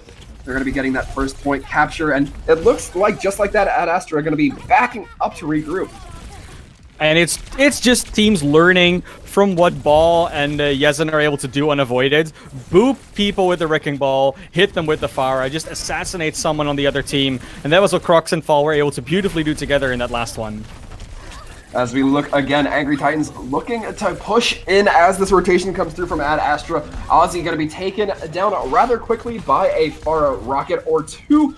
And with that, a sleep dart onto Silencer, they have to use that rewind, meaning that they're nowhere near point when the tanks engage. It's going to be the Pulse Bomb eaten by Hazix using that Diva Matrix. Rocket Barrage is online as we see Lucio trying to be a little bit of a havoc going through there, but Angry Titans so far not too worried despite losing Freyu. Although maybe they should be a little bit more worried now. Angry Titans starting to suffer more and more losses. Pure Irish takes down Hazix, but that's going to be the only kill going in their favor. Yeah, so far it's going to be the flip coming out here for Astra per Aspera, but the stall from Crocs is actually quite good. Can someone else get in? No, they're going to give it up, but it's a few percent extra, and they didn't even lose their life, so they can go for the engage they would have otherwise gone for. They will now even have their minefields, nano boost, support ultimates in general. The only really thing missing is going to be that barrage, but Eli can shut it all down with a quick press of the Q button. A lot of ultimates going to be online, as mentioned, but EMP probably the biggest one to be looking out for, or not, as Eli just gets taken down by Little Flame. A great start for Angry Titans. Looking ahead, Croc's going to be dropping the mines onto the point, making sure that it's a little bit more painful for the side of that Astra to get right there and contest. Although they do manage it, Croc's trying to cause some havoc onto those supports, but Teemo with the Wisdom dropping some damage onto the opposing supports of their own. Teemo gets both of them, but it's not enough. Angry Titans do manage to secure the point, meaning that they're going to get some point progress. Yeah, 65% and counting. Only one, maybe two fights to go before this first point is locked up. And so far, Pharah composition's looking very, very convincing on this point, on the Lijiang in general. Certainly does. It restricts an entire path of movement. As we look here on the Diva Bomb coming in from Pure Irish, way over the top, forces out the sound barrier. May not even have been that necessary, but a big boot from Ozzy on the Crux as they were hacked ensures that Wrecking Ball goes right into the Drake. Little Flame gets the nano boost, trying to build up that pulse bomb with it. Looking to throw it out onto the Moira, doesn't quite land, almost nicks themselves, but managed to avoid it. Mayday does drop, but that's at the cost of a lot of the other members of Angry Titans. At Astra, going to be looking so far so good to get the recap here. Wrecking Ball's just going to be backing off as Crux doesn't want to give her life. And you can see how much Crux does to give space to the Angry Titans. I mean, if Crux is dead, there's just so much more space to work with. They don't have to watch out for that Wrecking Ball booping them aside, the Faraz hitting less rockets. It's all becoming much more calm and collected rather than the chaos that Wrecking Ball sows. With the ultimate still, there's a good chance that Astra wins this next one, and at EMP still, it's such a powerful tool. What an early punish by Sile. Pure Irish able to take them down, and then Mayday falling as well. Only 2 hit by the EMP from Ad Astra. It's going to be both the DPS. Not too much being able to be done about it. Fall. As soon as that EMP cancels, it is going to be dropping the Rocket Barrage. Doesn't get too much, but the kills still going for Angry Titans as the regroup needs to try to come in quick from Ad Astra. They don't have much time. Yeah, especially with Eli going down late, they will not be joining in the initiation here. Crocs is scrolling around from the outside, trying to look for a target, but Mayday finds Little Flame with a Coalescence, the powerful beam ultimate. Means that Pulse Bomb is not going to be online. The sound barrier comes out. Pulse Bomb from Sile gets eaten up by Pure Irish. An excellent play from the D.Va player themselves. Little Flame throwing out a bomb of their own. Doesn't seem to get a whole lot either, but Angry Titans making do with what they have, getting these kills either way. 4 members from Ad Astra still on the point, however. The mines from the Wrecking Ball there and active do get released. Angry Titans are starting to get some reinforcements in and out of the gate, ready to go and get this contest continuing. Timo with the Primal Rage does pop it, trying to zone out, bully anybody off of point, but Pure Irish trying to play within those mines, not quite able to find it, and surprisingly, Ad Astra able to cling this back. All 6 members, they're keeping themselves alive. Get the point flip. Yeah, it is going to be a very close one, this one. Already looking to go to 99 to 99. And now we see the swap up from Angry Titans. Going for the Reinhardt, for the Sombra. It's all coming out, all coming together here. Barot's also onto the Moira. This is all up to the matchup. Eli is on the Echo. It is... I mean, what are they going to do with this Reinhardt? They're just going to go straight to point and try and brawl it out there. And why not? It's 99 to 99. No one can leave it. And they're going to be a little bit more encouraged to do that with Freyu dropping the sound barrier, but fall dangerously low. We're going to have to see. No, they do use the translocator to get themselves to safety. Crux falls next. This is not looking great. Both main tanks down. A lot of carnage on this field right now, but enough time for Ozzy to drop a sound barrier of their own. Little Flame forced to use that rewind. Tries to fish with the pulse bomb. Doesn't find it. Ozzy not able to use the D.Va bomb for cover. Instead, just eats a lot of bullets from the pulse pistols of Little Flame. And now, looks like Angry Titans might have swung back in the way they needed. Contested 99 to 99 from both ends. Winston just trying to stall out point. Can he buy enough time? The answer seems to be no. It's going to be Mayday falling, and with that overtime, looking to tick down. Sombra hacks right onto the Tracer, not able to go anywhere. That's going to secure it for the Angry Titans. Yeah, so far the Angry Titans looking very good, but Ad Astra definitely keeping up with them. Ad Astra is showing that the Angry Titans are not the end-all champions of this group just yet. And when we go to the further maps here, it might just be that we're going to see the Angry Titans struggle even more and Ad Astra pick up a map. So far, they're going to go into completely different compositions for this one, though. The supports are very similar, maybe, but it's going to be the tank lines that are going to the Rhine Zarya, and we're going to see the Reaper Sombra from Fall and Little Flame, and probably the Reaper May from Skyle and Eli. An interesting choice here, Man of Class. How do you think the Sombra versus the May plays? The Sombra can do a lot of disabling on one hero, but the May can just split off an entire hero and secure a kill with that. So they both have the potential to single out a hero and kill it, but who actually makes that happen? That's, of course, a bigger question. Hazak's also on the D.Va, not on the Zarya, so damage mitigation over damage, doing damage themselves. It's also an interesting choice. Angry Titans electing, as far as choices go, to go onto the high ground. A deep pin coming in from Crocs. Doesn't land on anything, though. Ozzy receives a hack, but not a whole lot of capitalization there. That Lucio able to just play a little bit farther back, play within the mix of their team. Now Pure Irish just fishing with those right clicks, helps to do a little bit of damage and closes a couple of kills. Gonna be including one on Sile. And now Angry Titans looking good to take this point, suffering no losses. Yeah, very well done from Angry Titans. And of course, these are compositions that reminisce a lot of GOATs. Usually when they get that one pick, you just roll over them. There's not much trading going on usually. And that's exactly what we're expecting to come out here. Yes, the time to kill has gone down, but there's still a lot of sustain and brawl in these comps that just help you out and not die as soon as you get that first pick.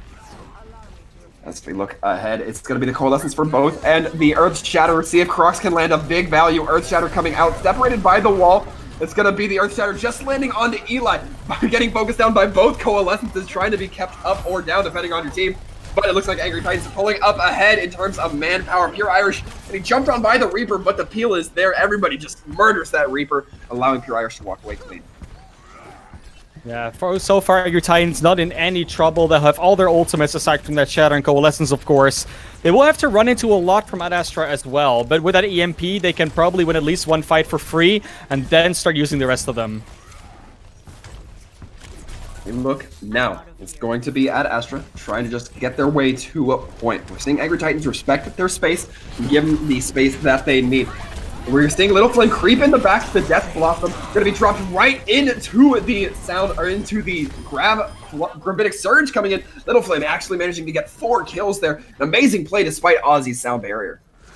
It is amazing play, but you do use 3 pretty big ultimates in order to get that done. You'll have the other 3 online for the next fight, but Astra couldn't use anything because they were EMP'd, so they'll have 5. That's a tough one to work into. It is going to be last fight territory, but you kind of want to just close it out here as we do see a pause.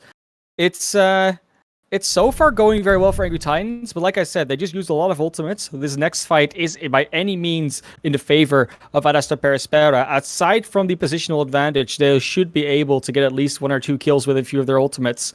And then it's all about how much does Angry Titans use and how much does the ult economy play into it and play into it further on if Astra manages to win this fight. Of course, if they don't win the fight, map's going to be over. So, there's a lot of pressure on it.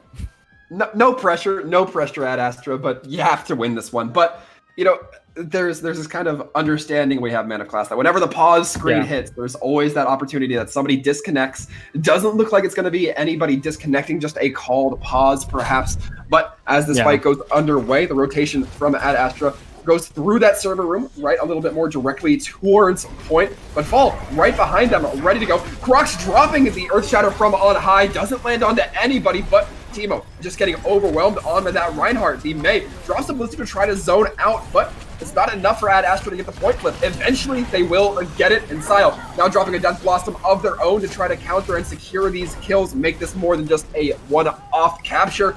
Doesn't seem like that's going to quite be the case, though, as now it's just the tanks for Astra trying to hold on, and Teemo swinging for the fences, but finding nothing with this. It looks like the cleanup is all there. Angry Titans are looking so good to get this point flip and the subsequent game win. Yeah, I'm very impressed with the way Angry Titans has been able to hold on to this one. They lost the point for a little bit, but they kited so many of those ultimates very successfully. They knew they were all online, and they just used the time they had, the space they had to give up some percentage over dying. They win the fight out, they win the point out, and they win this map out. 1-0 for Angry Titans, and no sweat so far. They're really looking like they're fine. It was looking a little bit scruffy on that first point of Gardens. But the control center was a completely different story. Yeah, I certainly tend to agree. So far, looking great from the Angry Titans at Astra. Still might need to wake up a little bit more here. They were not looking that dominant. They were not looking that polished as much as we would need them to be to come over an opponent such as the Angry Titans. I'm hoping we can see that tuned up. Once again, the disclaimer, this was a control map. This is just the team deathmatch of game modes as far as Overwatch is concerned. So maybe we see a shift in tone, but at the same rate, maybe we see Angry Titans be even more proactive, be even more dominant than we have so far. It's very true, and we did see some stylistic differences between the teams that can come into play into the later maps, so we can discuss that as soon as we get to those. For the next map is, of course, going to be Junkertown, and that will already be vastly different in any way, shape, and form than Lijiang Gardens. So we can already see, not just because it was control, but also because of the entire map geometry, that this is not going to be the same as this one. And we saw how that worked out last time. Yeah, an interesting dynamic when we talk about Junkertown. Once again, I am obligated to bring up the fact that double sniper can exist, or at least a Widow Tracer, a Widow Sombra. I kind of actually already missed the fact that I'm not seeing as much Widow Genji on the fields in Junkertown as I've seen in a couple of weeks past. But, you know, that's just the way these metas have been lately, always developing, always trying to find new things, the more effective thing. But Junkertown, an interesting choice here, given just its composition and map layout.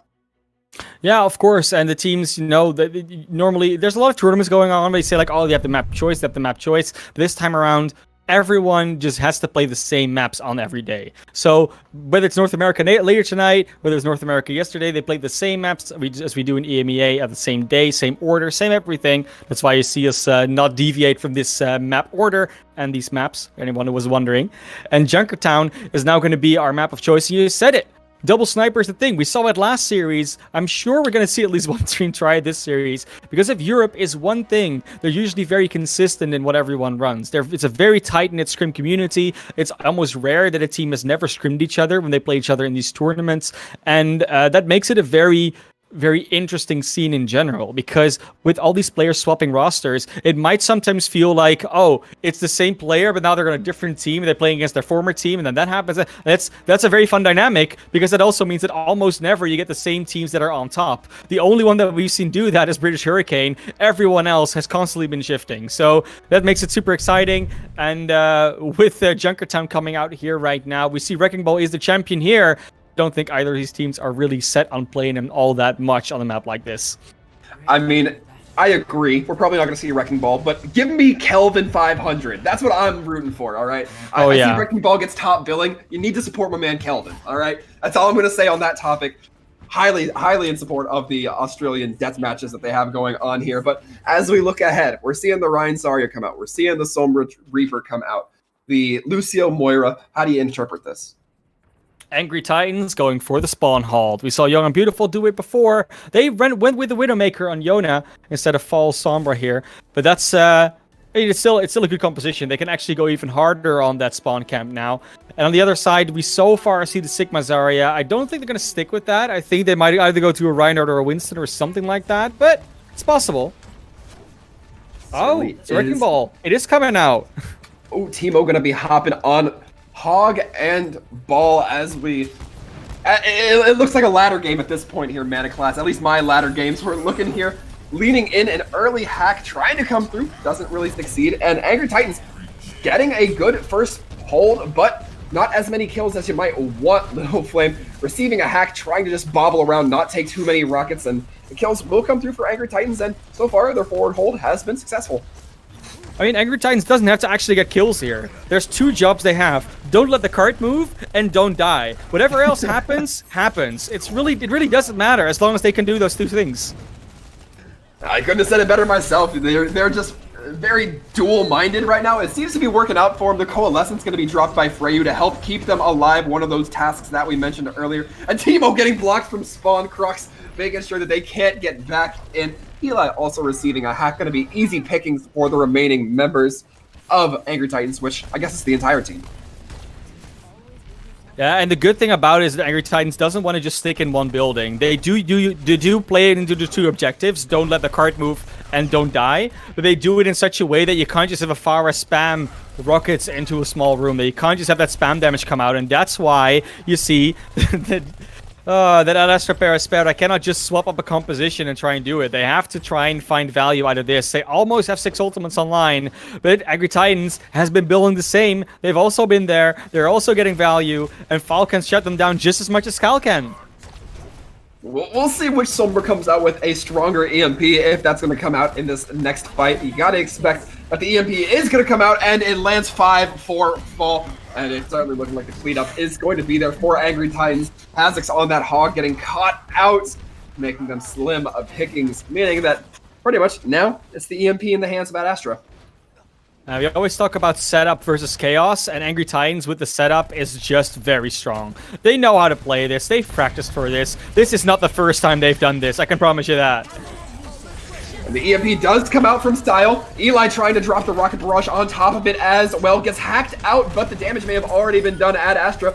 Getting 3 kills off the back of that Pharah. It took a few ultimates, but they got it, Mana Class. 2.5 minutes, 3 ultimates down, and you finally get moving out of spawn. Waltham, Ooh. I don't know about you, but it doesn't really feel like Angry Titans lost the fight there. I feel like they're just prolonging the inevitable, and they're gonna go for that first point hold. Only 1:15 left, and they have plenty of ultimates to work with. Looks like a very tough situation for Astra to get through. Yeah, Astra are going to be working to just keep their heads above water, but a kill on the Little Flame will certainly help. They're going to know that Freyu has that Coalescence. Going to be trying to focus them down and succeeding. Hazix using the whole hog to great success there, tearing down everybody, knocking them around like a punching bag. As you expect, Karox getting those from the side. Old school Cade, pulling them off the stage, putting them in the dirt too.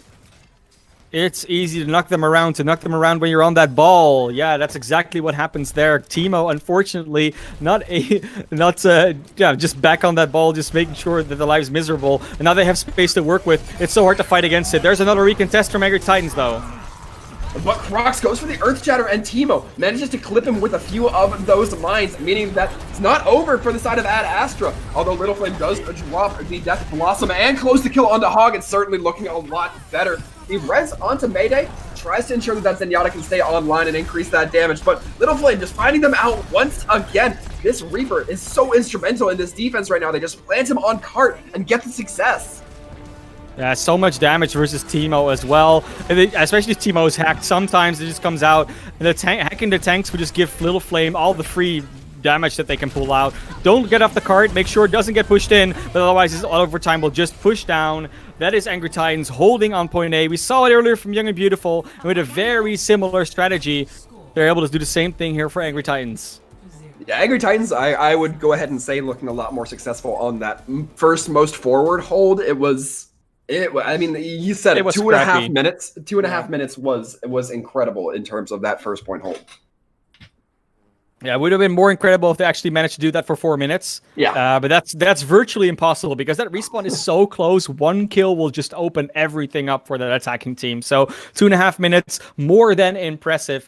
And now they're going on their own attack. There's such a clear win condition. Just push to first point. It seems so simple. It's Junkertown. First point is Streets Face. As everyone always says, right? Streets Face, the first point. It's like Numbani second. You don't really expect to be held there. It happens, but now that it happened twice today, we might have to reevaluate our opinion on Junkertown, Waltham. I mean, we might just have to. Also reevaluating how dominant snipers are here. We haven't seen a lot of them in Angry Titans or at Astra so far. It's just not been looking like the preferred composition for these teams. And, certainly for the side of Angry Titans, I don't disagree. And when you're getting spawn held as tough as at Astra was, I can't say that you have the option to use the Widow there. Yeah, and it's still the choice that Hazard keeps being on the D.Va versus Pure Irish on the Zarya that starts to wonder, because in the last series we saw Hafikul do way better on the D.Va. This time Pure Irish is just beaming Hazard's down every single time of the wake. Certainly both looking viable so far, but as we get into this fight, Little Flame once again getting tucked in right into the tanks, right where that Reaper loves to be. But Sile finding similar value of their own. Gonna be Fall, who ends up being the tide turner here as they do drop. Now Angry Titans looking a little bit lacking in manpower, but they have that respawn to get them back onto the fight a little bit quicker. And Little Flame continuing to apply the pressure as we see Pure Irish trying to chase down that Lucio. Eventually finds them with the help of Freyu. Already 2 minutes ahead of the pace that Ad Astra set for themselves. But looking good for that one, and they're gonna have probably 2 more fights, maybe even 1 more fight to win to get that first checkpoint going. No ultimates aligned for anyone yet. The closest is Little Flame and Freyu and Mayday on that Reaper Sombra combination. And a good hack block from Teemo. Losing that shield early on might be the most crucial thing for Angry Titans to get going here. And both teams end up losing their shields. Fall trying to 1v1 that D.Va ends up just translocating back. But Angry Titans may have already done the damage as we see them leading in these kills.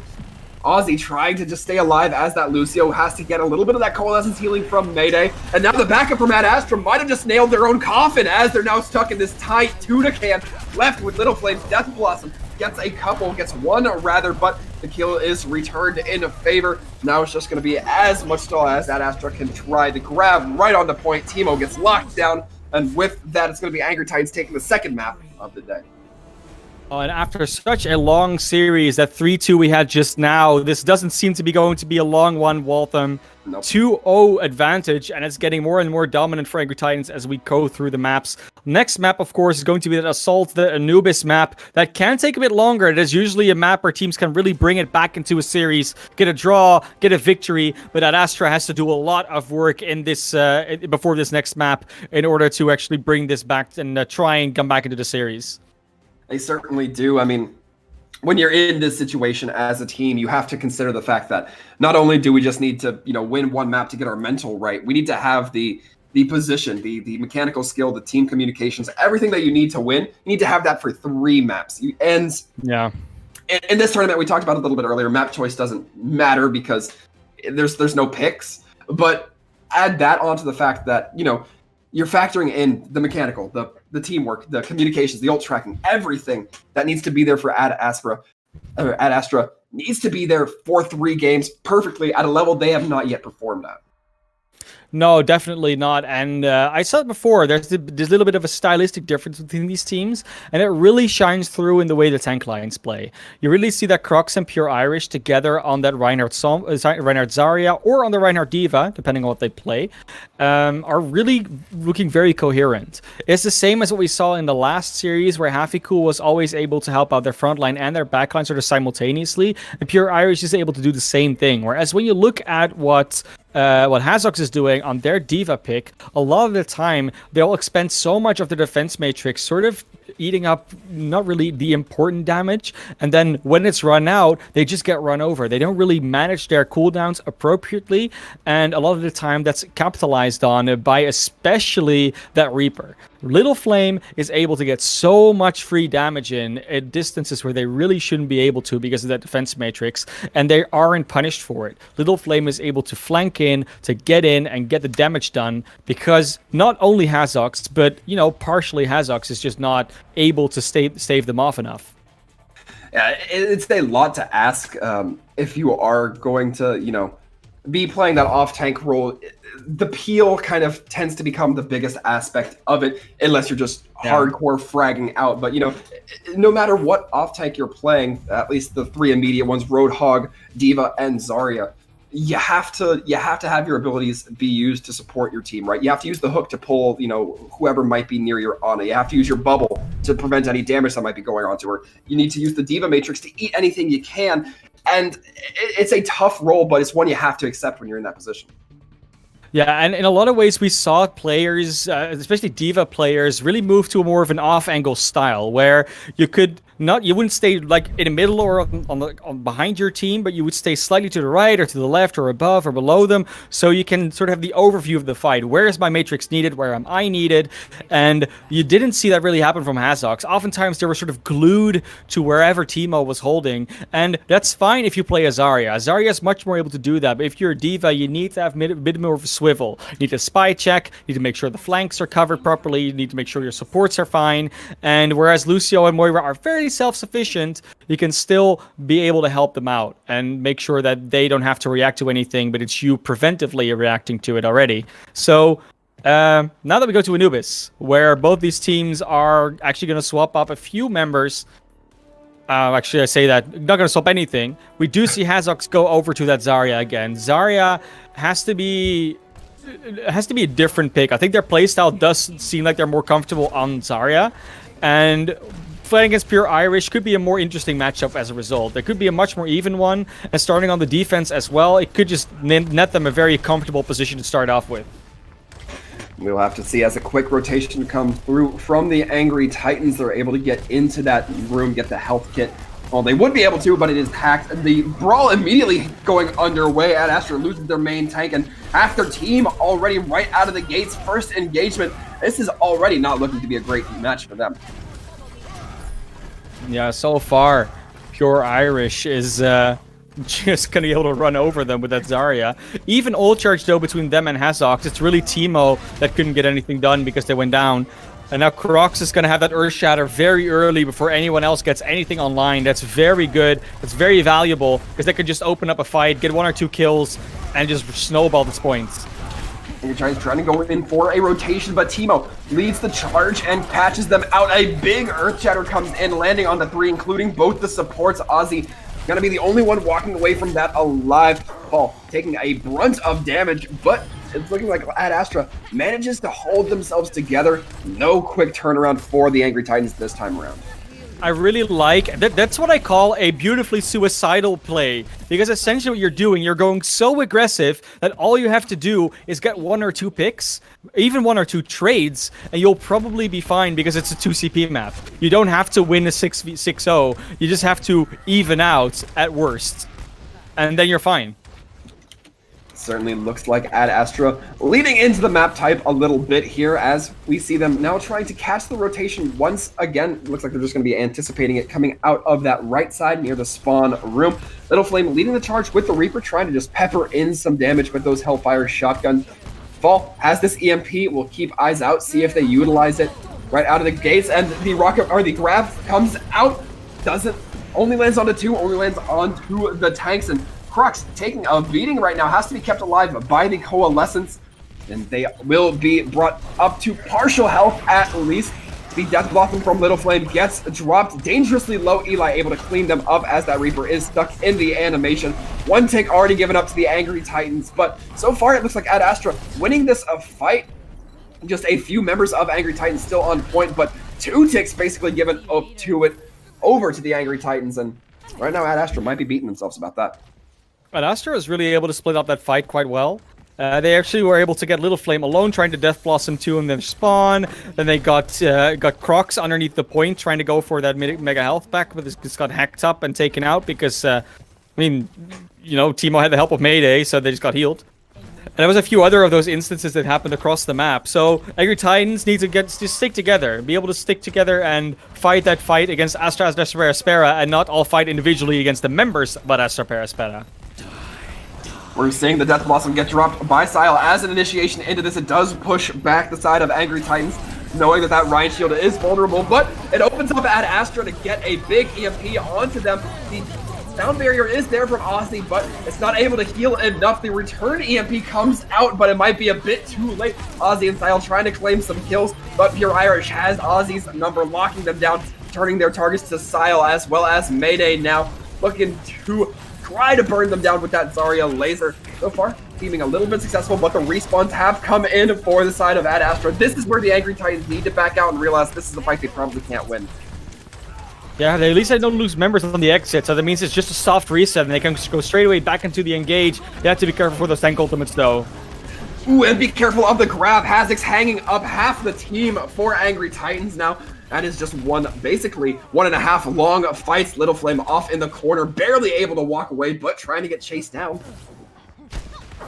Hazok just looking so much better on the Zarya right now. We saw it last trial season when Hog Zarya was really good, remember? It was just Hazok's doing so much work on that hero, and it's just the same repetition here. I mean, I'm not saying I don't know why they tried to play the D.Va. I know why they tried to play the D.Va, but they just have this edge on the Zarya where they're looking so much more comfortable on it. Certainly have to agree. Let's see if Hazak can keep up the momentum, as now both Ryans just kind of staring at each other with those shields, swinging a little bit, trying to get some fire strikes in. Hazak's trying to pepper in some right clicks as well, build up a little bit more ult charge as much as possible. The hacks, you can hear fall from the back end, trying to find some sort of hack to give an opening to their team. The Coalescence comes out from both Moira's. Style, however, lands the kill with the Death Blossom on to fall. And now Little Flame looking to do some damage of their own, gets burnt down, dangerously clicked, tucks into the Reinhardt. Little Flame gets 3, but Hazik's able to get a kill back. It's just going to be the Zarya trying to hold point. Hazik's has the opportunity, but loses it with a melee to the face. And now the DPS are getting back onto point. The Moira able to fade out of that grab. Everybody has managed to come back, but Ozzy drops the sound barrier, gets hacked out of it. This has been a lot of stall coming out from Ad Astra, but the question is, will it be enough? The grab going long distance from the side of Hazik's, who does end up falling with their counterpart in Teemo, but again, just a lot of time being bought down. We're almost down below a minute, which is the crucial mark that Ad Astra is going to need. It's going to be Sile hopping in on as that Tracer, and Eli dropping a dropping the EMP. Sound barrier answers with 1:14 left. Yeah, very nicely done from Angry Titans. It took them a bit longer than it was seeming like. Very good comebacks and very good stall potential coming out there. Side of Astra Espera, but in the end, it didn't quite hold on until that 0-second mark, and the progress was ticked up to 100. So now Astra has to show themselves, but this is a lot better than we've seen them do in the previous 2 maps. They're definitely going more toe-to-toe with Angry Titans. After that first point got capped really quickly, able to hold on for about 4 to 5 minutes. That's very impressive. Now they have to do themselves. All they have to do is just set a better time. That's really what they want. Just get 2 or 3 minutes on that time bank, put Angry Titans under pressure, and yeah, just let it rain down on them. Yeah, I mean, it's certainly not. You make it sound a little bit easier than it is because the concept is very simple. Of course. The execution, especially against a team like the Angry Titans, is significantly harder and significantly more complex to grasp. But you're absolutely right. It's just a matter of time bank winnage here. But my question becomes, can Ad Astra deliver here? Does that defense indicate an offense that will keep pace with that? Based on first point, I'm a little bit doubtful. I don't agree with Hazox on the Diva. I've been saying it now this entire map. Hazox looked pretty good in that Zarya, and hasn't really done enough on the Diva to warrant the pick. I think you can definitely gonna get away with just running the Zarya again. I know it's the damage denial. I know you want to get in here and don't take as much damage, but just use the Mei wall for it. You're running Eli on the Mei anyways. You don't need the Diva Matrix anymore. Certainly logical, but maybe Ad Astra has a plan here as they do a quick rotation through that left room. And now be pushing in, and already Angry Titans looking to back up just a little bit, but a big Mei wall coming in, sections off Crocs, but it's going to be Timo who falls despite that Mei wall sectioning both main tanks, I suppose. The hack onto Hazox mean that basically it's just a giant pin cushion, and Angry Titans now making this fight look a little bit scrappy, but that's where Little Flame seems to thrive best as he pushes up towards Hazox, looking to get that damage and gets the Diva D-Max and walks away without even looking at the explosion. Yeah, I mean, you don't have to look at the explosions because you're a cool guy. True. They don't do that. Little Flame. Oh, Fall goes down late. Skyle's actually still in their backline. He gets another one. Skyle gets 2. Oh. They're gonna respawn quicker as well. That means this could be a very big opportunity. No DPS on the side of Angry Titans, and that can just open everything up. Skyle gonna be back way quicker than Little Flame will be. It's an advantageous position, especially with that Mei wall as well. Yeah, the Mei wall going to come up, block the coalescence, but Crocs is separated from the rest of their team. A very unfortunate spot to be in. The hack goes on to Hazox, but it's not going to stop the brutality that's already in process here. The coalescence now coming out from Freyu.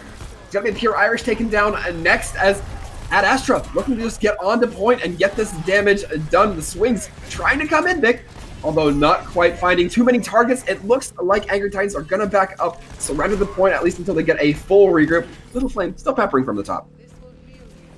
2 minutes 18 on the clock. They're gonna pick up this first point, but I think the recontest is gonna come in. EMP is huge.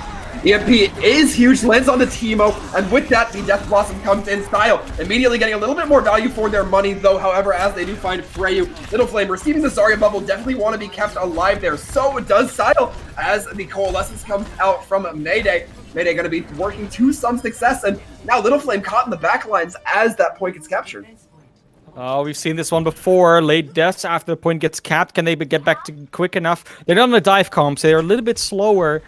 It does mean that Angry Titans can set up their full composition before anything happens. But that Blizzard, that Shatter, even that Self-Destruct, that can be such big combinations. The graph from Pure Irish has to be very substantial in order to hold on to this one. We'll see if it can catch anybody out. Keep an eye out once again for that Blizzard. Going to be a big one. The Mei wall sectioning off that Reinhardt. The grab comes online, but Eli drops the Blizzard in response. Everybody from the side of Angry Titans clearing off point. Timo chasing down Little Flame. Maybe one of the more valuable kills here. The first tick already given up to Ad Astra. Mei smidging their way below that Reinhardt. Able to get the kill. More point progress with the Steel Bomb clearing point. Sile certainly looking to be their end of the bargain with Little Flame keeping track. And with this point progress taking up 4 minutes almost before that point is captured with just 3% being left over. Crocs driving in as Ball eventually gets frozen down, pinned out. And now it's looking great for Ad Astra. Just a few more kills need to come in, but Little Flame might be striking back, but not enough as Sile able to just barrel stuff them with the shotguns of their own. And again, a good stall coming out from Angry Titans, but the question is, can they start getting some kills, or will this be all for naught? The EMP comes out, lands only onto 2. Eli and Timo now out of this fight. What needs to happen here, Classy? I mean, they need to get kills, and they don't. They can't. The EMP was supposed to be the answer, but Ozzy just saw it coming. Good on Astra to actually keep their composure. Actually, they were expecting most of those ultimates that came out, the Death Blossom, the EMP. They were ready for all of them. Defense Matrix, just shotguns to the face, and hiding from the EMP from Ozzy. That's just the plays that secure you that second point. And now they have 2 minutes more time than Angry Titans will. Angry Titans, of course, took that first point very convincingly, so they can still try and snowball it to B if they do that again. But this is a lot more pressure than they maybe were expecting. Yeah, a little bit of a shock here to see Angry Titans now a little bit on the back foot as, again, we look at them having the weaker time bank. They're going to start off on the attack. And do you think if you're Angry Titans, you stay on the same composition? I think you can. I don't think there's a reason necessarily to swap. A few things happened there that were just unfortunate, especially on point A. The fact that Skyle just gets Little Flame and Fall there at the end, that's something that kind of shouldn't happen. You should not have 2 people die to that Reaper before, when their entire rest of their team is dead. So that's a big misplay on the side of Angry Titans. And then that second point, that was unfortunate. I mean, you get Mayday, you get their main source of sustain healing in that warrior that wasn't even a sound barrier yet, and still you're not able to come back into it, not able to get another kill after that. It was a bit of a sloppy engage there for Angry Titans. So now looking at their attack and their second defense, if they can clear that up, this might still be very winnable for them. But they have to first get some progress onto A in order to make that happen. We'll see if they can get that progress. A minute left on the clock as the rotation now looking like it's coming through from Angry Titans, and already Little Flame getting right up into the grills of Ad Astra. A lethal spot for that Reaper to be in, and the hack is going to be in effect for Ad Astra, but not enough. They can't utilize that health pack, as now it's just Angry Titans feasting upon their opponents, and with this it looks like first point is all but locked in for this team. Yeah, Little Flame showing once again why they are the better Reaper in the series so far. Skal got a good play on the last one. They definitely showing up more and more against Little Flame. Little Flame is still on top. You saw that there. Got in position. Never got countered. Just shotguns to the face, to the back of their entire team of Astra. And now they can roll into B with already a Death Blossom at the ready. Yeah, that Death Blossom going to be looking rather tasty as we see Little Flame. The only thing that might be able to answer it, the Coalescence, but we'll see if we have a dueling Coalescence is coming out here. But Timo, taken down early, opens things up for Little Flame. Not a lot of blocking that can happen if this Death Blossom were to go active right now. Looks like they're going to be a little bit conservative with it. Little Flame still trying to seek out their targets like a missile. Not going to be finding too much, but now can't get the Death Blossom out because the hack and because they're dead. Angry Titans now just trying to flail onto point, trying to turn things around as they are suffering losses.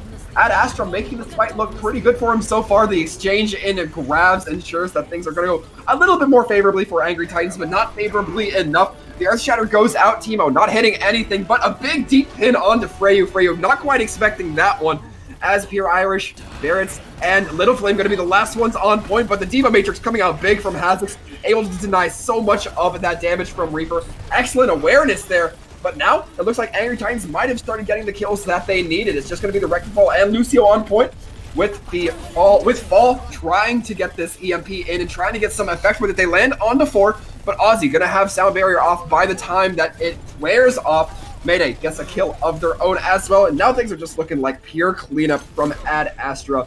And with this, overtime does tick down. Barrett's not able to touch the point, and with that, Ad Astra holds. And Waltham, are you familiar with the saying "too little, too late"? Yeah, I think everyone is, right? Everyone is, yeah. This was not a case of too little, too late. This was a case of too much, too late. Angry Titans had plenty of resources to work with, but they never used them before the fight actually happened. They were sort of walking around. The fight happened. All of a sudden, there's an EMP. Little Flame goes down. You see Crocs charging in and just going down. And then Pure Iris and Barretts are like, oh yeah, now we use our Sound Barrier and Graph. There's no one to follow up on it. Little Flame can only use their Death Blossom after they come back after that fact. So there was so much they had and so much they used, but it was all too late. So unfortunately, Angry Titans once again kind of making an executional mistake that you don't really expect from a team like this. They should be able to just execute and not have to wait for the optimal opportunity. They can just go and get the kills out of that one. They're scrappy enough for it, and now they're actually in trouble of potentially losing this map and bringing it further into the series. Yeah, and that's even more painful when you consider the fact that Teemo fell extremely early into that fight in the Rhine v Rhine duel, meaning that, again, none of that shielding capacity. It was a good opening for Angry Titans. Again, they just didn't have the follow through. They didn't punch when they needed to. They kind of stutter stepped a little bit. We'll see if they can change it this time around. Yeah, and I like that Little Flame goes on these off angles. It's working out very well for Angry Titans a lot, but sometimes they're just a bit too far away from the team. Then they don't get healing in time, or they can't really do damage to the heroes that need to be focused, and they're just a little bit in the middle of nowhere. So if Little Flame can clean that up, that will solve a lot of the issues that Angry Titans is having when they lack damage. As we can see, Astra rotating through the Mega Room. It's going to be Eli pushing right onto that Reinhardt, trying to focus him down, getting the freeze. It forces into the cryo form, however. And now, Angry Titans do manage the first of many kills looking up for them. The DPS certainly delivering on their promise within their role. Angry Titans now getting super aggressive, pushing up past the traditional choke, and going to be pushing all the way to spawn. And this is when Angry Titans look good, when they're confident, when they, what some people call overextended. They don't overextend because they have the advantage, of course, but when they go in, when they go further, when they try to push the enemy team back into spawn, not when they're sort of waiting to be reactive. That's not their style. They go when they want to go. Now, we're seeing Astra recollect themselves, get ready for the next push. Angry Titans trying to maintain this upper area, this upper deck, trying to not allow Astra to get that free real estate. However, Astra gonna do a little bit of a bait and switch, call for a quick rotate, and go right up onto that third floor. No one minds. I mean, there's going to be an EMP ready. All you have to do is wait for the jump into your EMP when you fall. That's exactly what they look to be doing. There they are. EMP, easy fight win, right? Yeah, you gotta think so. 5 members EMP'd, but already a couple kills going in both directions, and Sile manages to pull back. Astra looking great so far. They do have a little bit of advantage here. They're starting to get some point progress, and the Coalescence being invested as well. Freyu has to cut the entire angle of the Mei wall. The sound barrier going to be dropped by Ozzy now. Looking great for Astra to at least tie this series up. Freyu trying to fade backwards, deciding to try for the tie as opposed to just going for the win. Seems to be disconnect between that front line and the DPS. There's a Fall there just uses the EMP, but no one from Angry Titans is actually ready to capitalize on it yet. Little Flame wants to be, Death Blossom after, but they can't really come in until they're ready. Oh, Crocs, no. Yes! Yes! Oh, with the flank shatter coming in. It's big. Crocs lands it. Angry Titans have bought themselves a little bit of time. Oh, I love that we get the view of that one. Thank you to our observer for that. It's a beautiful sight for that. Hazox gets the lay kill onto Little Flame, but that will not be a problem. They'll be back before Astra gets close to that objective. And now they'll have, the Graph, they'll have Sound Barrier, they'll have a Coalescence. They have plenty to work with, but you do need to be careful. If you're all frozen up, if you're all Death Blossom, if you're all shattered, you're still going to be in a world of trouble. As we look ahead at Astra taking this side room, looking to get some progress here. They're going to initiate with the Coalescence and the Mei wall, meaning that Crocs is put in a very uncomfortable position. Look, ults being invested, everything all at once. Sile finds one and Crocs. The grab, not setting up Angry Titans for too much benefit here. The Coalescence trying to burn down Ozzy, but the Mei wall blocks the Earth Shatter from Teemo. A little bit of misplay, a miscommunication there. Although Astra so far not seeming to mind too much. They have all 6 members tucked onto point. Little Flame continues to creep around, being that constant threat. Now we're seeing the Wrecking Ball come out as these stall heroes are necessary into this game. The Coalescence coming out from Mayday to try to keep everybody alive, as well as the Sound Barrier. But the response from Fall, excellent there, able to strip everybody of that Sound Barrier. And with this, it looks like Angry Titans have held, and this might well be the last fight, Classy. Oh, Hazox. Another reason to not be on the Diva, really. Let's be real. This cannot happen to you normally when you're on this area. Anyways, 1 second left, no one will make it. That's the map over. It's a draw. Means that we go to a map 4, but doesn't still feel like that Astra is fully back in the series. They still only got a draw out of that one, while they had a lot of win conditions for that last fight. They had 3 ultimates that could shut down the enemy team. Fall gets another play of the game because of their EMP usage. It's been good so far, and Angry Titans, they adapt. They do. They definitely are able to do so. So going to this next map, it's going to be Dorado. Actually, no, not Dorado. It was yesterday. It's going to be Eichenwald. Eichenwald. Yeah. Yeah. As we look towards the German Hamlet, I think it's German, right? Yeah, it's German. No, it's German. Okay. 100%. Okay. Black Forest. Yep. Southwest Germany to be specific, actually. Oh, we got Maniclass's map of Overwatch locations off in the background. It's literally around like just over the border. It's like 3 hours to drive for me to get there. So I know where it is. All right, fair enough. But we are looking to that. But overall, this is what we could consider perhaps a very slow swing back for Ad Astra Maniclass. If they can continue keeping up the pressure, the performance that they've been capitalizing on, and if Angry Titans just continues to make a couple of the mistakes that they made before, like we mentioned with the Reaper in the backline, it could very well go Ad Astra's way. How do they help to ensure that it does?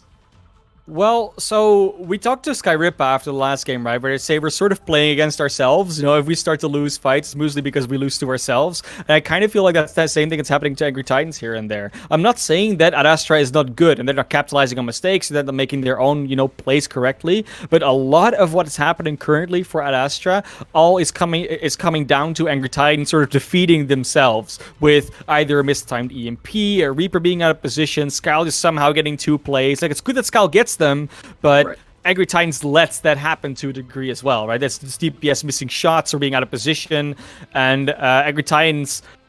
Honestly, I'm kind of feeling like Ad Astra just has to hope that Angry Titans keeps making these mistakes, that they sort of have this, arguments going on between them in voice, that the mental isn't really there, and that Ad Astra can push that through to get to a map 5, to get to a map 6, and just pull back the entire series to a 3-2 victory. Because they still have the opportunity. They do still need to win 3 maps in a row. Yeah, It'd be a very monumental task considering we're on our 4th game, I believe, our 4th game so far. So they're gonna have to win as many games as they've already played, and one more than their opponents have won. That's a stark number when you look ahead. Plus 2 of those are gonna have to be Control, which we already saw Angry Titans, succeed in the first time around. Yeah, 4th map this series, 9th map overall that we've seen today, Wolfen, on this stream. So we're doing good. Could have gone 3 series in instead already with 3-0s. But no, these teams are going to make it close, and that's what we like to see. No much changing from either of these teams, but Hazox is back on the Zarya. We all know what I think about that. Hazox Zarya is better than Hazox D.Va, so let's see this mirror matchup and see if Hazox can make the dreams come true.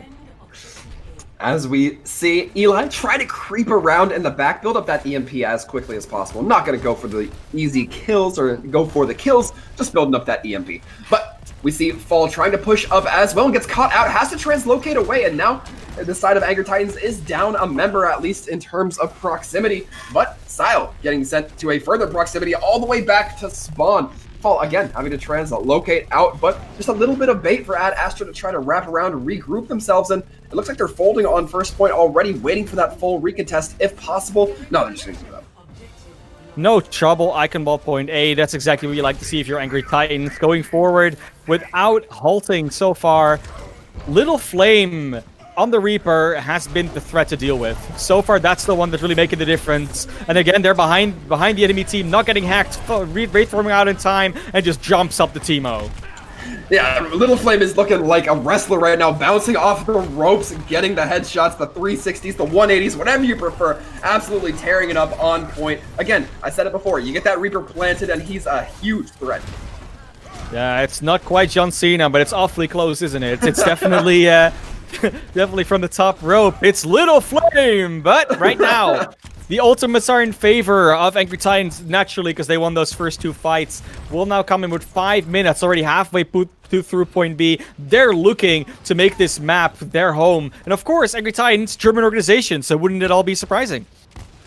Maybe not as surprising as you might expect, but we'll certainly see here as Crocs hopping down, has that Earth Shatter in pocket, but the EMP from Eli prevents them from using it. Crocs taken down early on the Earth Shatter from Teemo to ensure that nobody else can move. Everybody hits the floor like they just saw a dinosaur. Yeah, nicely done there from Ad Astra to get some control back over this map. Eli got some late kills as well, building up towards that EMP. But now Fall will have an EMP. Little Flame will have a Death Blossom soon. Tank ultimates are online. Sound Barrier is online. Everything is going to line up. And of course, Barrots has a Sound Barrier, well, Ozzy does. But Ozzy doesn't have an EMP to counter. Well, it has an EMP to counter, and Barrots doesn't. The grab does go out. Teemo gets caught in it, and Croc's able to take easy advantage. And We see Sile trying to push up with that Reaper, trying to just get tucked in close, but Angry Titan's too savvy for that. They just get that Reaper focused down, burned down, and they get the cart and continue moving. And I like that as well, right? You use the sound, you use the graviton, and you think, okay, either use the sound barrier here, or we just kill Teemo and then we win the fight as well. And in both situations, you kind of win because you get either a free EMP or a free fight win. Or maybe a fight win and the EMP. Either way, the Coalescence is going to be invested from Freyu, but Freyu gets hacked off that EMP. The Earth Shatter trying to go out from Crocs doesn't seem to land onto anything.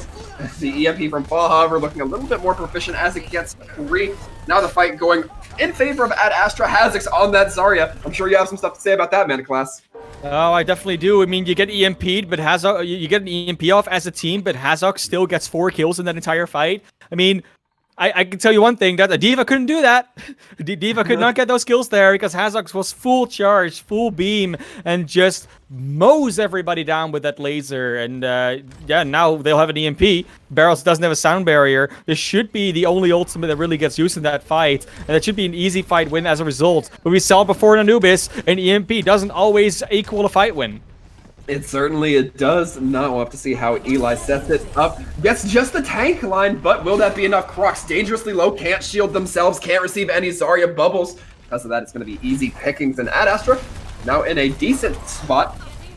Gonna be looking to push ahead, get aggressive. We see Eli taking that upper castle area, but no, almost got the cart on by did Angry Titans. Little Flame gonna be getting hacked, meaning that they're not able to use that Wraith Form to teleport out there. Not the most crucial hack, but still a decent one if you're picking.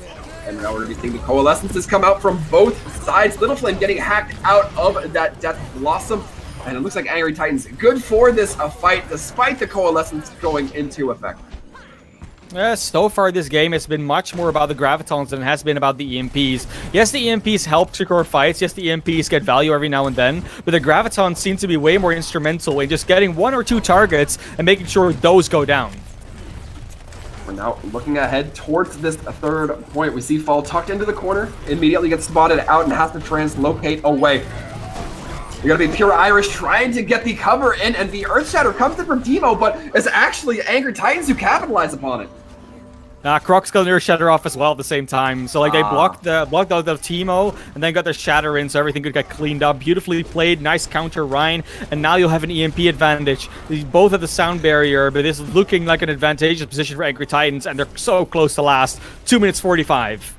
Yeah, keep eyes peeled for that EMP. Fall might be coming in from the top. In fact, is just waiting for the setup. It's going to be Crocs trying to buy the space. The EMP lands onto 3. Ozzy does have the sound barrier in pocket, though, and throws it out. It's going to be Crocs who takes the first fall. Little Flame gets hacked out. Has to just rely on the shotguns to buy them out, but they cannot. And with that, Ad Astra manages to hold on to 3rd despite the EMP.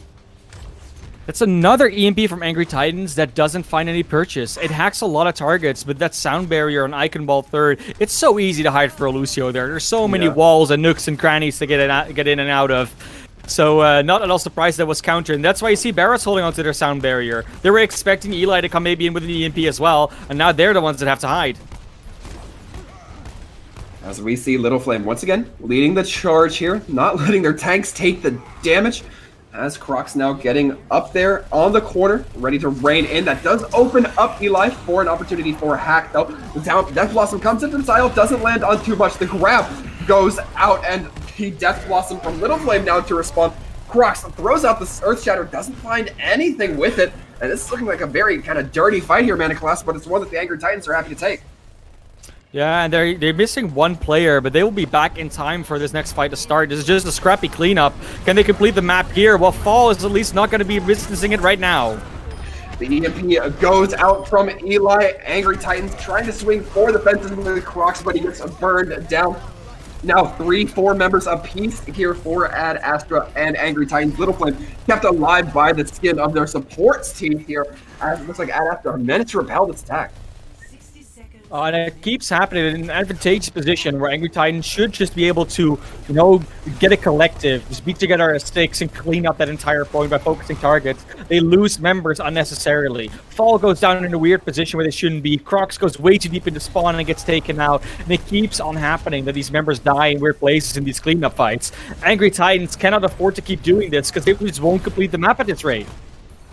They certainly will not. 30 seconds left at Astra, looking so far likely, or at least possible, that they will hold this last point. As we see, Crocs leading in with a Fire Strike, trying to get some damage and build up that Earth Shatter as much as possible. Does have it open here in just a few swings. Gonna be looking for it. Teemo trying to block it, does succeed with the help of the Zarya bubble, able to mitigate that Earth Shatter. Teemo dropping the Earth Shatter of their own. I believe it's Ray who gets caught out by it. Pure Irish now the only one near point, with the Lucio going to be hiding in from over the top. Not quite enough, though, as this is where the point stops. Barrett's not making it there in time. A lot of that. You saw in the last fight as well, how the fact that Teemo's able to shatter the Moira on the other side just for free. Freyu not able to get away and for anything. That just shows you that Angry Titans is not working together as a unit as much as they should. They can just walk around together everywhere. They don't have to just spread out and try all go for their own kills. They're a team. It's a team game. You know, you don't have to go for the individuals sometimes. And whether that's a slight disconnect in communication, we're saying like, oh, you know, stay back a little bit so you might not get shattered, and then Freyu goes a bit too far forward, or whether it's Freyu just, you know, having to back away from something else. There's always, you know, there can always be an excuse, but as a team, you have to decide to play around those excuses and just stick together if you want to. And Angry Titans is really a unit that's really the best when they do that, when they stick together, when they don't spread out. Because as soon as they spread out, and Astra starts to take those duels, and they spread out, they spread their resources more appropriately, and they crawl it back every single time. It was on Anubis, it happened on Control a few times, and now it's happening here on Eichenwald. Angry Titans now has to hold before this card gets, well, almost to the end. It's very close, but not the end nonetheless. Yeah, and I have to say, to your point, it did feel like Little Flame not as proficient. It felt like Sile and Little Flame were much more on even footing throughout Eichenwald, as opposed to what we saw like on Anubis or on some of the other maps, where it just seemed like Little Flame was allowed to get a lot of value. Now maybe Angry Titans kind of breaking that mindset a little bit. Sile's starting to run around on their own a little bit more. They're not playing as much of the Peel Reaper as they were before. They're starting to kind of copy what Little Flame was doing. And that means the backline for Angry Titans is a bit more distraught. They're a bit more distracted than they were before. As we look ahead, it's going to be a little bit more distraction as Eli diving into the back with that Sombra. Once again, trying to build up some EMP. The Sombras, largely those EMP boats. As we look ahead, Angry Titans staying firm on point, not getting too far out of it, but it's going to be Crocs pushing up towards Teemo. Teemo having to keep that shield up to regen health from the support and from just their life regen, I guess. As we look ahead, Fall does get the early kill onto Eli. It's a good opening for Angry Titans to really push ahead and get the kills in. As we see now, it's going to be at Astra trying to take the back foot, trying to back out with minimal losses, but the question is, will Angry Titans let them? Looks like we'll have a little bit of mercy here. Yeah, it looks like this is just going to be still the mirror match, of course. But Angry Titans is able to already hold for longer on point A than Ad Astra was able to. Over a minute already gone of the clock. The Earth Shatter tries to come in from Crocs, but it's going to be Silo who's taken down just in the 1v1 with Little Flame. As Angry Titans now once again leaning in a little bit more. They are once again going to back off, not getting too aggro into this, and the firm hold coming in. I mean, I don't know. It's Ad Astra looking a bit lost at the moment, but of course they're just waiting for their ultimates. Azox is doing well to keep up with Puri's on that Zarya charge, and in general the ultimates are looking very even. And speaking of ultimates, we're going to be seeing a lot come online. The coalescences and grabs coming in from both teams, Freyu and Mayday, able to keep their teams alive largely, with the exception of Teemo, who will be falling. And now, if Ad Astra wants to make a move here, they need to do it sooner or just get out. It's looking like they're going to choose neither, instead just suffering through some losses. Crocs does fall to their credit, but with Style dropping, it's going to be harder to get embankment on to at that point. Little Flame dropping the Death Blossom. Azix continues to burn down with that Zarya beam, and Soundberry will be keeping everybody alive from Ozzy, and now it looks like finally Ad Astra has managed to get this point under their belt. And once again, look how spread out Angry Titans were. Crocs is sort of on his own on that tower, gets taken out by Sile, and then Hazox just walks into one member, that walks into the next member. Angry Titans they start out very well when they're all set up on that point, but as soon as it's sort of like after fight, or maybe when a stop reset happens, they sort of still seem to relax and sort of drift apart, and then like boats on a river, they just get knocked over one by one. And now we're going to be seeing where this river takes them as Little Flame gets the early kill for Angry Titans, taken down by Style. However, the Coalescence coming out from Freya to try to keep everybody on line. Mayday, no such Coalescence to respond. Now Angry Titans leading, knowing that they can take a little bit of damage, build up the support ult once again, and by the skin of the team, Croc's able to stay alive, able to keep in the fight, and with that, a safe back out for the majority of Angry Titans. This time they sent 3 people after Hazox to kill them, and that was a very good choice. Otherwise, they might have actually lost Crocs again. Now they'll be back with 6 again in this choke. 3 minutes 10 on the clock. They're still looking good to stop the sport card, and that's a very nice grab. Yeah, Angry Titans do initiate with that grab. The Coalescence response from Mayday, though, to keep everybody on the line. Takes down Fall with it. Able to heal up Teemo. Make sure that Reinhardt gets the healing necessary. Swinging big, able to build up an ultimate of their own at Astra. Might have just punched through here with a couple kills that they needed to get, especially considering how far those respawns are. That's going to be the support and the Reaper trying to hold out the card for as long as possible, but that's not that long. Yeah, we've always prided Angry Titans on being a very aggressive team. You always said, oh yeah, they really like to do that, but every now and then, I would like them to disengage a little bit. Just go for a soft reset and then go back in. Sometimes the fight isn't winnable, but you just have to reset for a little bit. And now Hazox will have that Graviton, and that Graviton has been the tool that has allowed Astra to win that one extra fight every now and then. It's, other than the Diva Bomb, they're actually getting value out of this one. Eve Eyes out. As the Earth Shatter goes in, gets 3, but the Return Shatter gets 2. And with this, Barrett's able to clean up or try to equalize the field for Angry Titans, but looks like that's not quite the way just yet with everything going on at Astra. Going to keep moving this cart. 2 minutes left to get it to second. Crocs needs to stop playing this off-angle Reinhardt. He tried it on first, he tried it on the choke, he tried it just there. It's just not getting enough value because Teemo is able to get more done with the rest of their team in their own front line. Looks like they're leading the charge so far, with the exception of Little Flame. Once again, Little Flame trying to tuck in. The Fire Strikes coming out, trading. As we look ahead, a lot of support ultimates online for the attacking team. A little bit of sustain to ensure that they can win this fight, but not going to be able to use those ultimates or the Reaper as the pins come through long. And with this, the sound barrier does come on. Aussie able to keep their team alive, and this may be the push that the attackers needed to really keep themselves in this fight. 4 members remain standing, but it's going to be enough to get the cart. Another play from Crocs there. He's like, yeah, okay, so you get a kill with a charge, great, but then you die, Little Flame dies, and you open it up for the entire enemy team to just trade back and get a more dominant push out of that one. Unfortunately, and now 2.5 minutes going to third. Crocs needs to play a bit safer, and they just go in. Both Moiras going in with their Coalescence. Little Flame creeping around on that side, waiting for anybody to come through so they can drop a big Death Blossom. At least that's the goal. As Angry Titans lining up, gonna try to be sneaking out, but Little Flame are running head first into Sile. Both managed to walk away relatively unscathed with their lives. Rather, Crux going for a pin, manages to get it this time. Little Flame collapsing on the Teemo as the pin comes through. Now Little Flame once again hovering around these side hallways, making sure nobody creeps in, otherwise they get a face full of Hellfire shotgun. Little Flame once again with a Death Blossom ready. Crocs has the Shatter. They have the EMP. This fight should be very doable for them. Just don't get caught by the Shatter or the Grab on the other side before you make your own move. You need to win this fight, make the initiation happen. 1 minute 33, and you can put a lot of pressure on at Astra to come back into it. Crocs throws out the grab. Not sure it hits anything, though. The sound barrier to respond for Angry Titans, despite the grab from Hazox. It's looking great for Angry Titans to continue this hold, and they're getting ballsy on the Mayday. Yeah, and Eli thought, oh, I just hack fall, so they don't have an EMP, so we can graph, get the value. They just go down to the vanilla Sombra of fall, and then the Graviton just gets nothing afterwards. Very good sound barrier from Barrett as a reaction. That will mean this EMP will not have a counter from Eli that's coming up. It's a minute on the clock, and Fall's EMP needs to just... if you use it now, then obviously you won't have the sound barrier yet, so you can actually win the fight. But you need to not wait too long, because otherwise we've seen what Aussie can do to counter it. The Earth Shatter goes in from Teemo, doesn't find a whole lot. Crocs hacked, though. Looks like the coordination wasn't quite there, and Ad Astra trying to peer through, trying to punch through. Eli gets caught out by a swing, has to translocate back, not able to get that EMP in as much as they wanted.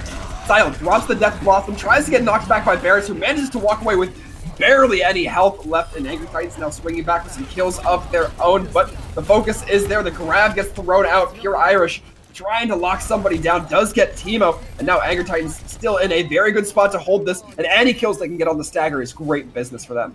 Well, the translocator from Eli is very far away from where the fight actually happens. It's maybe once it's a bit closer. 10 seconds to go. Both EMPs are still on, and Barrett's almost got another sound barrier to maybe counter Eli's, but this is going to be a big fight.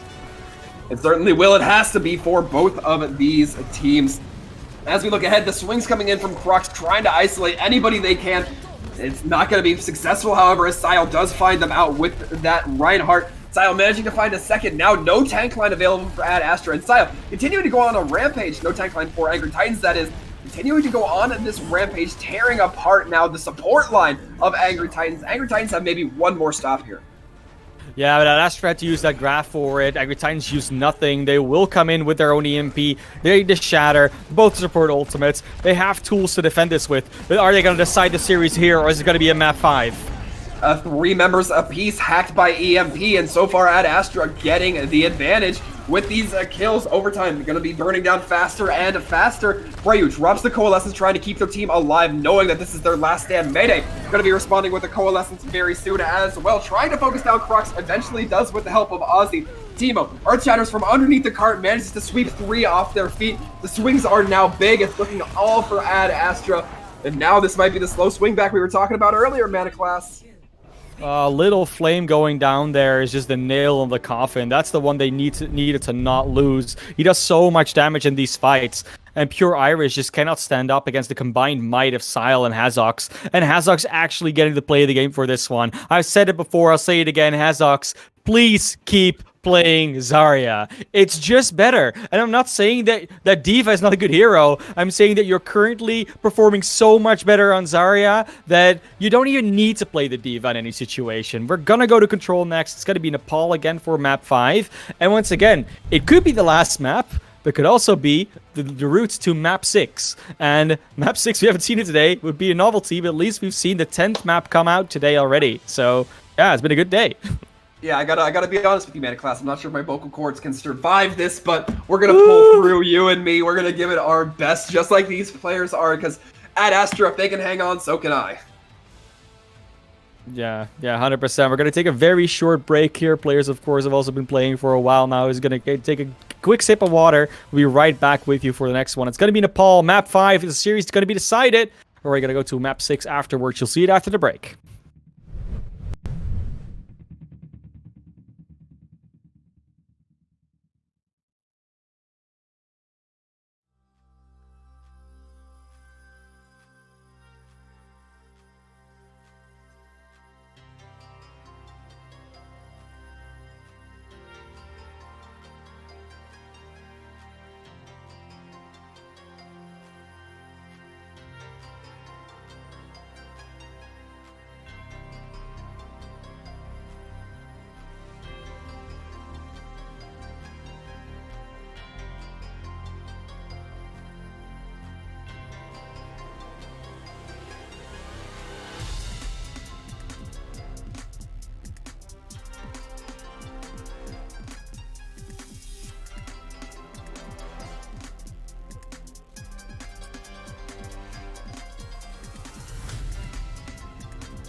And welcome back, everybody, to possibly, but not certainly, our last map of Angry Titans versus Astra. We are at 2-1 with a nice little tie thrown in there for the very middle. If you're just tuning us, Mana Class with Sir Waltham. We're going to be, again, going on to Nepal. And Mana Class, kind of recap what we've been seeing so far. Well, so far we've been seeing Angry Titans do very well, but mostly getting defeated by their own mistakes. And Astra is capitalizing beautifully on them, and mostly have finally figured out that Hazuk's playing on Zarya is just the answer. And it sounds mean, but it's just true. Hazuk's is just better on Zarya. And again, you're not a bad diva, but if your Zarya is so much better, why not run it? You know, this is good. Just mirror match. I certainly have to agree, and we are already underway here as these two teams basically having a slugfest with one another. Crocs getting quite a bit of ult charge, but Teemo equalizing that with a nice fire strike coming in. Both Rhines going down basically simultaneously, and now both teams kind of ignoring the point for now, but Angry Titans getting a little bit more of the ground going here. And it looks like they're getting more of the kills as well as the lion's share going their way, and now they will be having that option to cap point. Yeah, they will be able to capture the point first, take up that percentage, and get this going. Of course, we saw them win the last control point that we went to. So far, Astra has only been able to win the escort, the hybrid map, do very well on the assault map. So we'll see if this trend continues, or the Angry Titans can clean up this second control map as well. And it looked pretty convincing for them last time. Certainly it did, and once again, a heavy engagement coming in from Astra, trying to commit Pure Irish dangerously low. So close, but doesn't get focused down. Crocs, however, getting a little bit too bold ahead of themselves, gets focused down and taken out. Now it's just going to be on the head of that Zarya to really keep themselves alive. Little Flame receiving the bubble, trying to deal the damage, and the grab goes out from Hazix, but it's a trade grab from Pure Irish as well. The EMP gonna be coming in from Eli, canceling the sound barrier from Barrett's, and with that, Astra looking good so far to equalize, but Little Flame not quite letting it go just yet, taking it down to Teemo, taking down what is perhaps the biggest threat, able to stabilize, but Fall and the Lucio of Barrett's both need to be dealt with. Finally it will be, but about 55% over to Angry Titans before it is. The biggest thing that Angry Titans got out of that is that both the Graviton and the EMP were used. They're tracking at about the same rate, and that means that Fall will have an EMP advantage. Little Flame with the Death Blossom, and Freyu with the Coalescence can actually do a lot of sort of free damage. There isn't really a defensive tool against that, aside from the Coalescence from Mayday. Well, the Coalescence from Mayday going to be coming out rather immediately into this fight, ready to just paint their team. And it's going to be Angry Titans backing up, perhaps a little bit too ambitious on that Coalescence. Just trying to find a different entrance way. They're going to be fine, though. Like, they still have their Coalescence for Freyu. And now the Shatter comes out from Teemo. It's a good one. Yeah, it lands on the two. Freyu going to be taken down, but Little Flame answering back with a triple kill, making a quad, putting the cherry on top. Fall taking away the last kill from him. Not going to let it be a full 5-piece, but instead, just the 4. And that's what you want to see from your Reaper. Just goes in, presses Q, wins the game. At least wins that fight. So, like, Fall will still have the EMP. And it's that interaction. We know Lucios don't use sound barriers for Death Blossoms. So you will just be able to run in behind the shield and get it. Because if they have to shoot both of you, and I also have to shield the enemy, the rest of the enemy team, they have to make a choice. And this time they chose wrong. And Crocs going for a deep pin once again, and the Earth Shatter misses it. Luckily, Little Flames and Pure Irish there to pick up a little bit of the slack. Angry Titans now going to be swinging in, and they're going to be doing a little bit of the spawn touch, it looks. And still no EMP use from Fall. They don't have to use it, because they know they could just hold on to it and make Ozzy hold on to the sound barrier as a result. It's such a good deterrent tool. It sounds like, why wouldn't you use the EMP? You have it, you can win a fight with it, but you don't need to use it. You can just hold on so the sound barrier doesn't get used. Certainly can. The grab's going to be going out.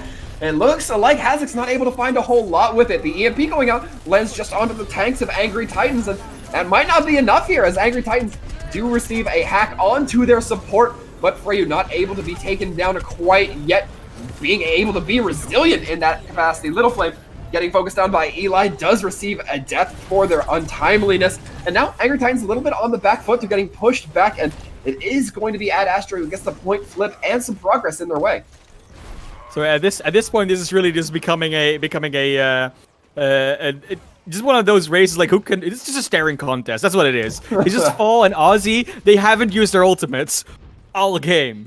They're just waiting for one or the other to use the ultimate so they can counter it. That's exactly what's happening here. And a staring contest usually gets the winner, but what if they don't use it by the end of the map? It's still possible. We could get there, Waltham.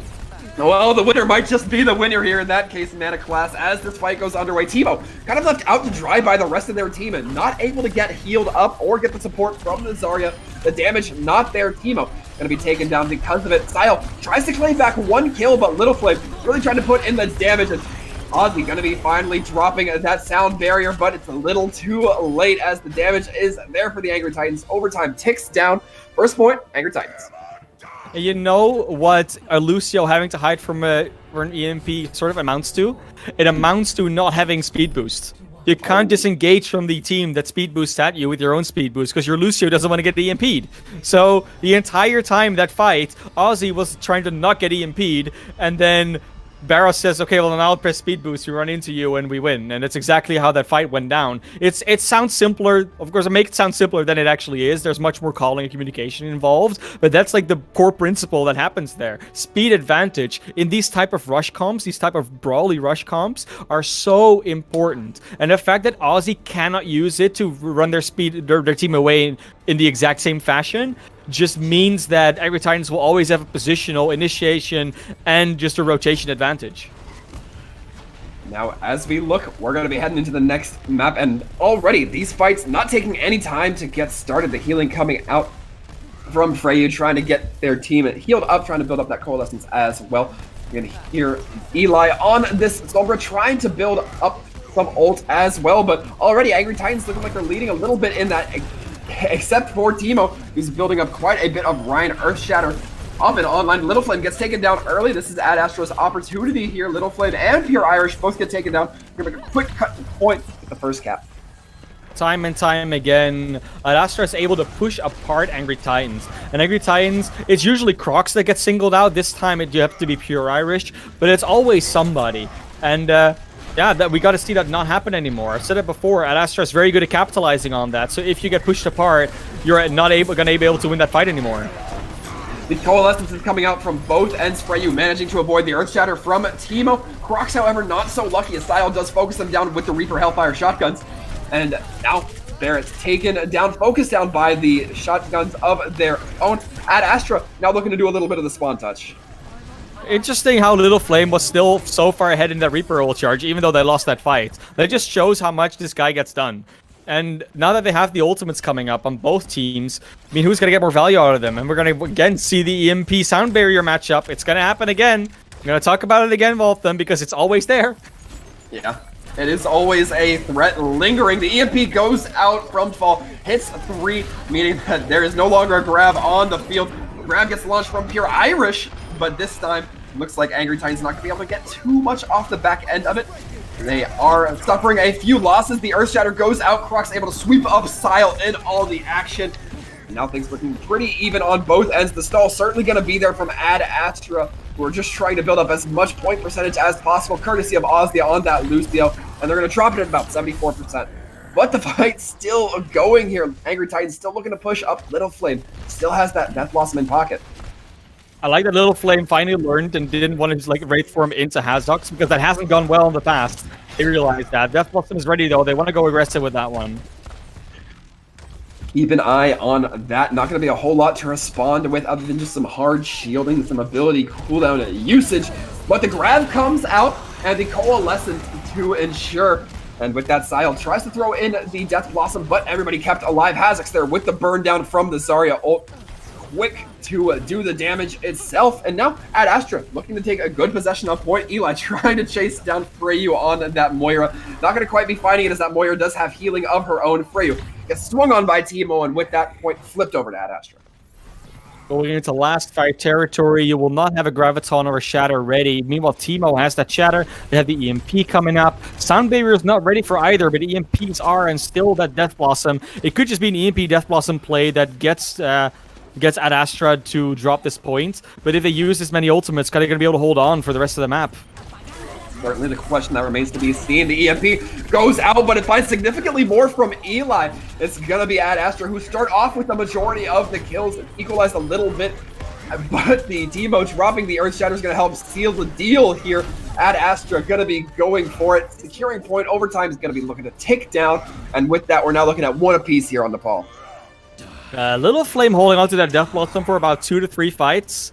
It's not good. Didn't really get an opportunity to use that, and a lot of that comes down to the frontline initiation from Ad Astra. Crocs was singled out so many times, whether it was a Graviton, whether it was him just being out of position, whether it was the rest of the team being out of position. That's all up to details. It doesn't matter how it happened. The fact is that it happened, and Ad Astra is just so good at taking out Crocs at the moment. And as a result, you now see Angry Titans say, okay, so we can't really fight them man-to-man anymore. They figured out our tricks. They figured out how we are. So now we're just going to go back to what we played on Gardens, and this is the play. This is the map to do it on. Fall on the Pharah, Crocs on the Wrecking Ball. They were a dynamic duo to take out targets, and Little Flame, Pure Iris, Barretts, and Freyu are going to be able to deal more damage and support them as they do so. Point presence will probably be more dominant for Ad Astra to start with, but likely not for long.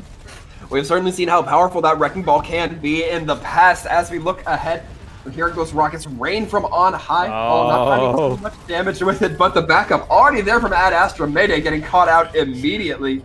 And with this, Angry Titans looking to get an initial point flip. Now there's going to be some swaps. They know that the Reinhardt will not be able to do anything but be a shield bot. So they go over to the Winston. Hazok's back on the D.Va. And Hazok swapping the D.Va is just already a victory in my book for Angry Titans. You make them swap in the first place on the Astra side. That's a big victory. Don't get me wrong, because you make them adapt to you. But then Hazok's going over to the D.Va is the only thing that can deal with Fall. And Fall is so good on that Pharah that just the D.Va might not be enough. Certainly might not be. Crocs trying to get hacked out by Eli, doesn't quite find it, but the point flip over to Ad Astra. They're looking to stay onto the point they learned from their first round of control, and hopefully we'll be seeing them go a little bit more favorably this time around as the fight taking place. This is just a lot of stall out coming here for the side of Ad Astra. No kills really going either way. Little Flame looking to see that dagger once again, trying to dive into the D.Va, trying to dive into the Winston, eventually finds Ozzy onto that Lucio, does link into them, gets the kills, and now Angry Titans still have to contest with point as Fall was the next to, well, I guess Fall. Varus does have the Mercy Res to bring them back up and online, and Angry Titans still trying to fight it out here. The Coalescence now coming online from Mayday, a late investment into this fight, might just help to keep the stall up a little bit longer. Freyu, dangerously low, but Fall gonna be going and closing the distance onto Ozzy, and now with Mayday falling, no support available for Ad Astra. That's all for Angry Titans. Yeah, I know you're just gonna be a bit annoyed that you let that point flip in the first place. You could have been up to like 60% or more now, but they still got it back. They're still in an advantageous position. They haven't actually lost the fight yet. So Angry Titans still looking very good on this point, and Ad Astra still has to show that they can win this. And we see Eli trying to hunt for that baby D.Va. Pure Irish taken down. This might be a good opening for Ad Astra. And the D.Va Matrix comes in, deals with Fall. Fall, however, already takes down Ozzy. Gets hacked out of the sky by Eli, though, with some good tracking from Eli, enabling that Pharah falls and stays out of this battle. The EMP goes in only on to 3 Pure Irish Barretts and Freyu. However, doesn't look like the side of Ad Astra really able to capitalize upon that, as we see Little Flame trying to dive in. Pure Iris maintaining that point presence as well. And now Angry Titans just still building up this point presence. Good job of them not letting that point flip this time around. Otherwise, that would have been maybe a bit wasteful, but 70% and counting, potential last fight territory now coming out for Angry Titans. They could just get the series win here, and they're looking to really, really poised to do that with the ultimates they still have ready. No EMP, and there's already self-destruct from Pure Irish going deep. Won't catch anyone, but it's still buys time. Pure Irish going to be in baby D.Va form again, hacked out, but is able to re-mech quickly before they're able to be brought down. But that means Little Flame going to be the next easiest target to find. Pure Irish getting shredded out in baby form. I think we've seen them in baby form more often than not. But with this Ad Astra looking to tear up the field, and does get it with 98% on their opponents. And with so many ultimates still in the bank as well, they didn't use anything in that fight, and that is a very good position to be in. We have to hold on for it. Sort of like, I think about 2 fights. So Angry Titans coming back in. They have a minefield to buy some space. They have a pulse bomb to maybe get a pick off, but everything else is still a ways away. So this fight has to go longer, and they might just want to go for a dry push. But Freyu just gets stuck and taken out before the fight even gets going. That's the exact kind of value you want to find with that Tracer. In the meantime, Style goes and gets the kill onto Barretts, who is getting the res onto their Ana. So Ad Astra looking to stall out this fight and get basically death by 1,000 cuts onto their opponents. Oh, now Pure Irish getting staggered as well. They will not be able to get into mech because they're hacked. This is going to be last fight territory, and still only one ultimate used. They still have 5 in the bank from Ad Astra. The difference is now, though, Angry Titans has quite a bit to work with, almost 5 in the bank, and they'll be coming in with a vengeance. This is the last fight. This decides whether we're going to end the series here or going to a map sticks, Waltham.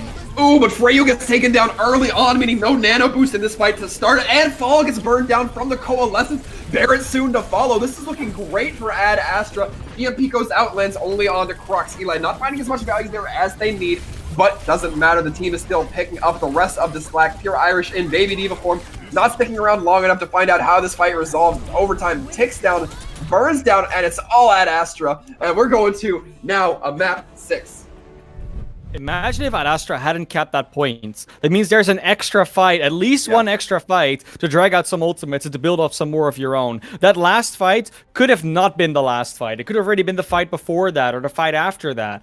And unfortunately, Ad Astra now brings it to a map 6. Well, unfortunately for Angry Titans, I mean, we still get to gas more Overwatch, Waltham, so for us it's not a problem. But it is a problem for Angry Titans because they are looking now to be in a situation where they're getting truly and fully reverse swept. And that's not a place you want to be in. Of course, another control map is coming up, and they really have to go back to the drawing board to try and figure out how do we beat Ad Astra, because they were looking to be able to do it fairly easily, but now they just get caught out. Little Flame is not getting as much value anymore. Crocs is consistently getting caught out. They're even getting their supports really countered at the moment. So Ad Astra taking full initiative of this game really needs to be taken down a peg if Angry Titans wants to have an opportunity to still win this map and this match. So give me a ratio here, because I agree with what you're saying, Metaclass. How much of it is that Ad Astra is adapting really well, and how much of it is that Angry Titans is just kind of letting the screws loosen a little bit and falling apart? Is it 50-50? Is it 25-75? 0-100? I think there's really almost a 50-50. I think Angry Titans has a lot to do with their own demise at the moment, but Ad Astra is definitely adapting very well as well. I think they're definitely showing that they understand how to play against Angry Titans, and Angry Titans is sort of taken aback by it and therefore forced to make mistakes as well. So I would say 50-50 is probably a fair ratio, but it's always hard to put a ratio on these things. We don't have the stats. We don't really know. That's true. So, we try. And plus, like, even if we did have the stats, how do you measure that? Like, we can see, Ad Astra getting more kills, getting all that stuff, but Angry Titans, you can measure it. Measure cohesion. Can you measure cohesion? Well, you can, because it's all about like which targets are you able to single out, right? Like I said before, that Crocs is dying early a lot, so you can see who died first in the fight. If you go over those stats, you can see which targets are being focused, which targets are being singled out. So it's possible, and that's why analysts exist in Overwatch. We don't hear a lot about them, but they're there. So maybe that's something to look at for your analyst goons to go back over the VODs, write down all the numbers. Maybe you're already doing it. Maybe these teams are already writing down themselves. There's plenty of workshop mods they can use during scrims to do that. So there's a lot of stats in Overwatch that actually matter to calculate realistic outcomes of situations like this, where you say, oh, we were falling apart a lot, or this target was focused a lot, and then you can look at, okay, that happened, why did it happen, and how do we fix it? And that's, they don't really have the stats right now, but that's what they're sort of what's happening in their head. Their coach is talking to them. The coach is saying, okay, someone's dying early a lot. I mean, hopefully. So who is dying early? Why are you dying early? Okay, then we need to not do that anymore, because that's the reason why. Like, that, of course, that's a very abstract way of saying it, but that's why stats matter. That's why coaching matters. And that's hopefully what these teams have in their back support in order to be able to win this series out. Now, Angry Titans still in the green, going on to Ilios Lighthouse. They're going to go for the Ryan Zarya. And I think that's the call here. It definitely is. But will Eli stay on that Tracer? No. It's going to be Somber Reaper, most likely. A little bit of a quicker exit from Sile and their team because they have that Symmetra. And Angry Titans choosing to just be a bit slower. They have the speed boost, but that's all they work with. And we will be seeing Sile meet up with the rest of their team, but both teams meeting right about the middle at the same time. And Croc's already getting a few swings in over Teemo, and both shields looking a little bit haggard as we see this fight go underway. Both kind of backing up towards that lighthouse, but it's Ad Astra on the back foot as Sile dies, meaning that now they don't have to be side of Angry Titans, don't have to worry about that. And what almost just happened from Crocs gets burned down by Hazix, may have saved Teemo's life. In fact, did save Teemo's life for a little bit there. Now, Angry Titans do manage to pull in some kills. Barrett's getting a boop kill. We saw it before. We're going to see it now. Oh, yeah, get that boop kill in the end, yeah. I mean, that's once again one of those moves that Crocs makes where you're like, okay, you have them surrounded. Like, you're actually in a ring around Ad Astra. They're trying to back up to the points. You don't have to charge there. I mean, yes, it finishes off Teemo in the end, but you give your own life away. Crocs' back in time has a shatter advantage, but their aggressive playstyle has more than often than not led to an early death. We'll see if it does this time around. The Coalescence coming out from Mayday. The Earth Shatter goes in, Crocs lands on the 3, and with that, it looks like Angry Titans are able to push ahead, really gain this advantage, and restabilize themselves. That's just purely knowing that you have that advantage, knowing that you have that Earth Shatter and they don't. And that's fair. I mean, as the Reinhardt, you should know how much ahead you are of the other Reinhardt, and they could tell. Now, Teemo will have the Earth Shatter, but of course, Freyo has the Coalescence advantage, and they have every other ultimate ahead of where Ad Astra is right now. So at least one more fight should go in their favor, and they need to not use too many ultimates. They need to actually try and drain some out of Ad Astra to make the next fight easier, and to just win out the map with 100-0 if they want to. Which I'm sure they definitely will want to, as the rotation does come through into the health pack area. Point progress already being built up, perhaps by just a rogue Sombra on Eli. Teemo gets hacked out, meaning no shield available. Makes them an easy target. Both the tanks now down for Ad Astra. Crocs gets taken down in return, but as we can see, Fall just peppering away at Style, who was the only one looking to walk away, but Style putting the hurt down on the Angry Titans before falling off their own. Cannot underestimate that Style Reaper. They get so much value out of those late fight plays. Little Flame is good for the early ones, but Style's really good on the cleanup. So that's really the matchup we're looking at. And last fight territory, EMP's online, sound barriers are there, but it's the shatter graph difference that's really going to be putting an edge for Ad Astra, they're hoping. Certainly will, and they need to do it quickly. Ad Astra going to be throwing in the hack on the Fall, meaning that the EMP isn't there for Angry Titans. Style drops the Death Blossom in on top, being kept alive by the Coalescence as they go face-to-face with Little Flame, who takes a quick back out, and Angry Titans are going to let this one go, knowing that they have 99%. Yeah, you can really see it, both teams. The EMP is the ultimate they don't want to use. So Eli uses the hack on the Fall for Skyle to be able to just come in with a Death Blossom and get the kills off of that, together with Mayday's Coalescence. But now these teams are going to be much more evenly matched in terms of ultimates. Pure Iris will not have the graph that Hazox will, but everything else is just completely matched up. Little Flame with the Death Blossom, that's their advantage. Style getting a few shots in before just retreating to regroup. Fall gonna be throwing in the EMP, and Earth Shatter comes in, but the return Shatter, Barrett's able to keep their team online with the sound barrier, as is Ozzy for the most part. And now the grab coming out from the side of Hazik's gonna be locking down Angry Titans, and so far this is good for Ad Astra, and in fact we're gonna be seeing a lot of people just take falls off cliffs. I think it's better for Angry Titans because all the ultimates are now gone. It's just a Shatter and maybe a Coalescence in the later fights, but you're going to come up with the Death Blossom. You're going to have your own graph. You're going to have your own Coalescence. You should have the advantage here, and this time around, Ad Astra doesn't have like 3 fights to try and get the advantage back. They need to win this next one and the one after. Oh, and they can't lose Sile there. Sile falling very early. Little Flame getting caught out. Thought they were being sneaky. Not quite the case. Little Flame ready with the Death Blossom should it be necessary. Going to be creeping in behind. Hazix and Eli, though, they have already done the damage. The Coalescence coming out. Ad Astra, I thought it was looking a little bit grim when they lost Sile, but apparently not.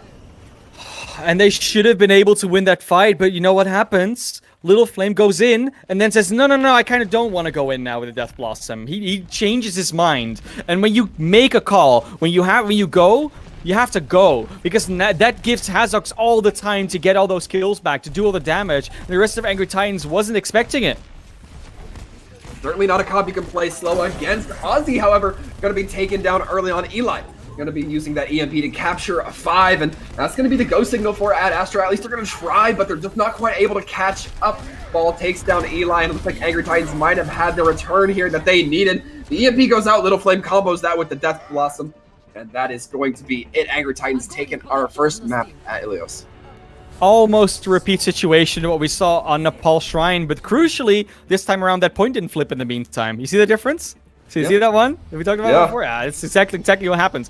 And of course, if you're playing at home, you know, you see the objective can be important. This is one of those situations. Don't step off the point when you don't really have to. I mean, sometimes you can give away a tick, but not on control. Don't try and let it flip unless you really know you're just cleaning up a fight. So Going over to Ilios well here, it's going to go back to Boop Central. This is where Barrots and Ozzy and even Fall and Crocs are going to be able to do a lot of booping if they do wish so. It's going to once again be this matchup with the Wrecking Ball Diva Pharah Tracer combination. Barrots on the Mercy, Freyo on the Ana. We've seen this work, and we've seen it not work. This time around, though, will Astra go back to spawn and switch again? It does look like it. They'll see this ball, they'll try to catch it, but Crocs is already in their spawn. It's like, nah, it's fine. Oh, he gets booped off the map. But they do go back and spawn. They get that kill, but then they swap off. So all the ult they gain from it, all the advantage they gain from it, just given away. And now Crocs will be back before they even touch the objective. Very true. Very little contest that's probably going to happen from the side of Ad Astra. It's going to be a last-minute touch by Eli to try to prevent that point from flipping. Not going to be the case, however, as it does eventually go the way of Angry Titans. A lot of fighting taking place in the room opposite Lighthouse as we see Little Flame trying to tear up Mayday with that Moira, or on that Moira. Now we're tuning in with Fall, trying to take to the skies, trying to rain in these rockets, getting some big shots onto Ozzy, and landing one direct and some splash, ensuring these kills. The dinks going all over the board, and with that, Angry Titans looking good for well so far. Yeah, really cool to see Freyo on that Ana as well. We don't see it as much these days because of all this dive. It's very hard to sustain an Ana through that. But there's quite a few places to hide well, and before you even get to that Ana, you'll be taken down by Fall, Little Flame, Crocs, Pure Irish. The peel is just being good so far. And I really want to see more of those good anti-nades. We've seen a few land that the Little Flame is able to capitalize on beautifully, but they're not really in our view often, so let's watch out for those. Certainly will be looking to, at least from my point of view. Fall also having that Rocket Barrage, see if they can land some big value into the Pulse Mine going out. The Rocket Barrage going out as well. Not quite sure it landed too much, just got the Diva de-mech'd. May not have been the most worthwhile ultimate to invest there, but Fall still up in the sky, still maintains their life. It's more than a lot of Pharahs can say, meaning that they're able to keep fighting, eventually get burned down though, as at Astra just have the manpower on point. We'll now be seeing the flip come out indeed. Eli will also have that EMP again. Timo with the Primal Rage, Skyle with the Pulse Bomb, Ozzy close to that sound barrier. Not necessarily a whole lot yet to work with. Of course, the ultimates on the side of Angry Titans are a little less boom. They're more, sustain ultimates to get that fight going for a bit longer, to deny some space. So we'll see if that actually manages to help them win a fight, to deny some ultimate value on the other side. Of course, we have a little bit of a pause going on. That's why you're seeing my face and Waltham's respectively. But, we're going to get into the game as quick as possible. This is a very important match, so if anything is wrong with some lag or some ping spikes, definitely make sure that's fixed, because you don't want to lose that last map just purely based on that. Yeah, and again, I think we mentioned it last game. There have been so many maps that it gets confusing after a while, but at least none of these members are dropping, not resetting that ult, not getting sent back to spawn. So one of the better reasons to have a pause as we do get back into it here. Yeah, just before a fight as well. Nothing really was happening just yet, so now we're going to get into the action. Probably Valkyrie and Nano Boost going to be very impactful to deter this EMP value. Yeah, and Barrett's going to be throwing in that Valkyrie. It's actually Freyu who gets the first kills, though the EMP goes out from Eli, lands onto 4, and Ad Astra going to be looking to capitalize upon that. Timo stuck in the middle of a minefield, pops that Primal just to get away. Now I'm going to start battering around that Wrecking Ball like a cue ball, as a matter of fact. Tries to dive in deep, but hasn't achieved a whole lot as Timo with that Primal Rage. Just kind of fluffs about, not really seeming to get so much space bought, but Ad Astra still having possession of point, still buying it. The bomb goes in from Sile, not able to land. The support's just narrowly dodging that Pulse Mine like a dodge ball. As we see Ad Astra continue, but they do give up the point. They have managed to surrender it for the time being, maybe regretting it there for a moment. Fall taking themselves down with a little bit of self-damage. The Diva Bomb going in, up, over, and above. Pure Irish finding nothing for it. And Sile continuing to try to find and cause a little bit of disruption, be that damage that needs to be consistent here, but the Diva almost getting knocked off. Azix able to chase down Barrett's, and now things looking very environmental here. The Diva Bomb coming out from Hazix. Tries to buy a little bit more space, but just takes Fall out of the sky. I've been having a rough time of it with this Pharah in this last couple of fights here. Pure Irish, the only one on point, eventually going to be falling into the pit. And with that, it looks like this point is just about flipped for Ad Astra. You got to think that the Angry Titans are going to be a little bit comfortable giving it up if they do have the opportunity to come back. They'll have a few more fights, but Ad Astra still have to get this point possession first. They do almost, but not quite, stopping it just before the tick hits, and Hazix flying themselves right over the pit. That is so brutal. And now Angry Titans might just swing back, count down overtime. A big hack comes out, but is there anybody to even follow up with it? It doesn't seem so. That's going to be it. Angry Titans are going to count down. That's a little bit of a disheartening moment there, man, class. That was the moment where Angry Titans yelled "winnable" and they went back in, and it looked a bit doubtful. I was with you. You were like, "Oh, is this really a good idea? Can they really actually?" Because they have 99, they could just fall back and come back later. Right. But no, they thought we have got one or two picks on their side. Yes, we lost a few of our own, but if it's the right heroes that you get on the other side, like for instance, if you get the Lucio, if you get their Moira, maybe even their Sombra, that's a lot of damage, a lot of utility gone. That doesn't really help them sustain a fight as much. So if you have those tools available, especially Freyu still alive on the Ana, for instance, you have so much advantage in terms of healing or so much advantage in terms of utility that you can actually win a fight with fewer members, especially if yours are going to come back quicker than theirs when they die. And Angry Titans just realizing they had that potential advantage, capitalizing on it beautifully, and finally winning out the series that maybe should have been locked up about 3 maps ago. I don't know, maybe. But we got to map 6, got all the way there. Angry Titans wins finally with the 3-2, which I think no one really saw coming anymore after that for those first 2 maps. Yeah. And it's just good to see they secure the first place in this group. And Astra drops to second, third, in a shared position there. And now we're going to see what happens in the rest of the week, of course. Yeah, I think that after the performance we saw today at Astra, definitely deserving of that second place, because, I mean, they just went tooth and nail with Angry Titans here. They drew blood, basically, between these two teams, but, man, what a way to wrap up. It's a little bit disappointing we didn't get to see the reverse sweep, but that's just the way it goes in Overwatch sometimes. Yeah, sometimes you don't get it. Of course, don't go anywhere. We'll be right back with another interview. It will be a very, very short break. We're literally just going to get them in and go. Actually, we could just drag Fall in. They're already waiting in the interview room. We don't even have to go to a break. Let's just do it straight away. Welcome to the interview, Fall. Welcome to After That Game. I'm sure you're also ready to get roaring, get it going, because that was a long one. Yeah. Yep. So Fall. Let me.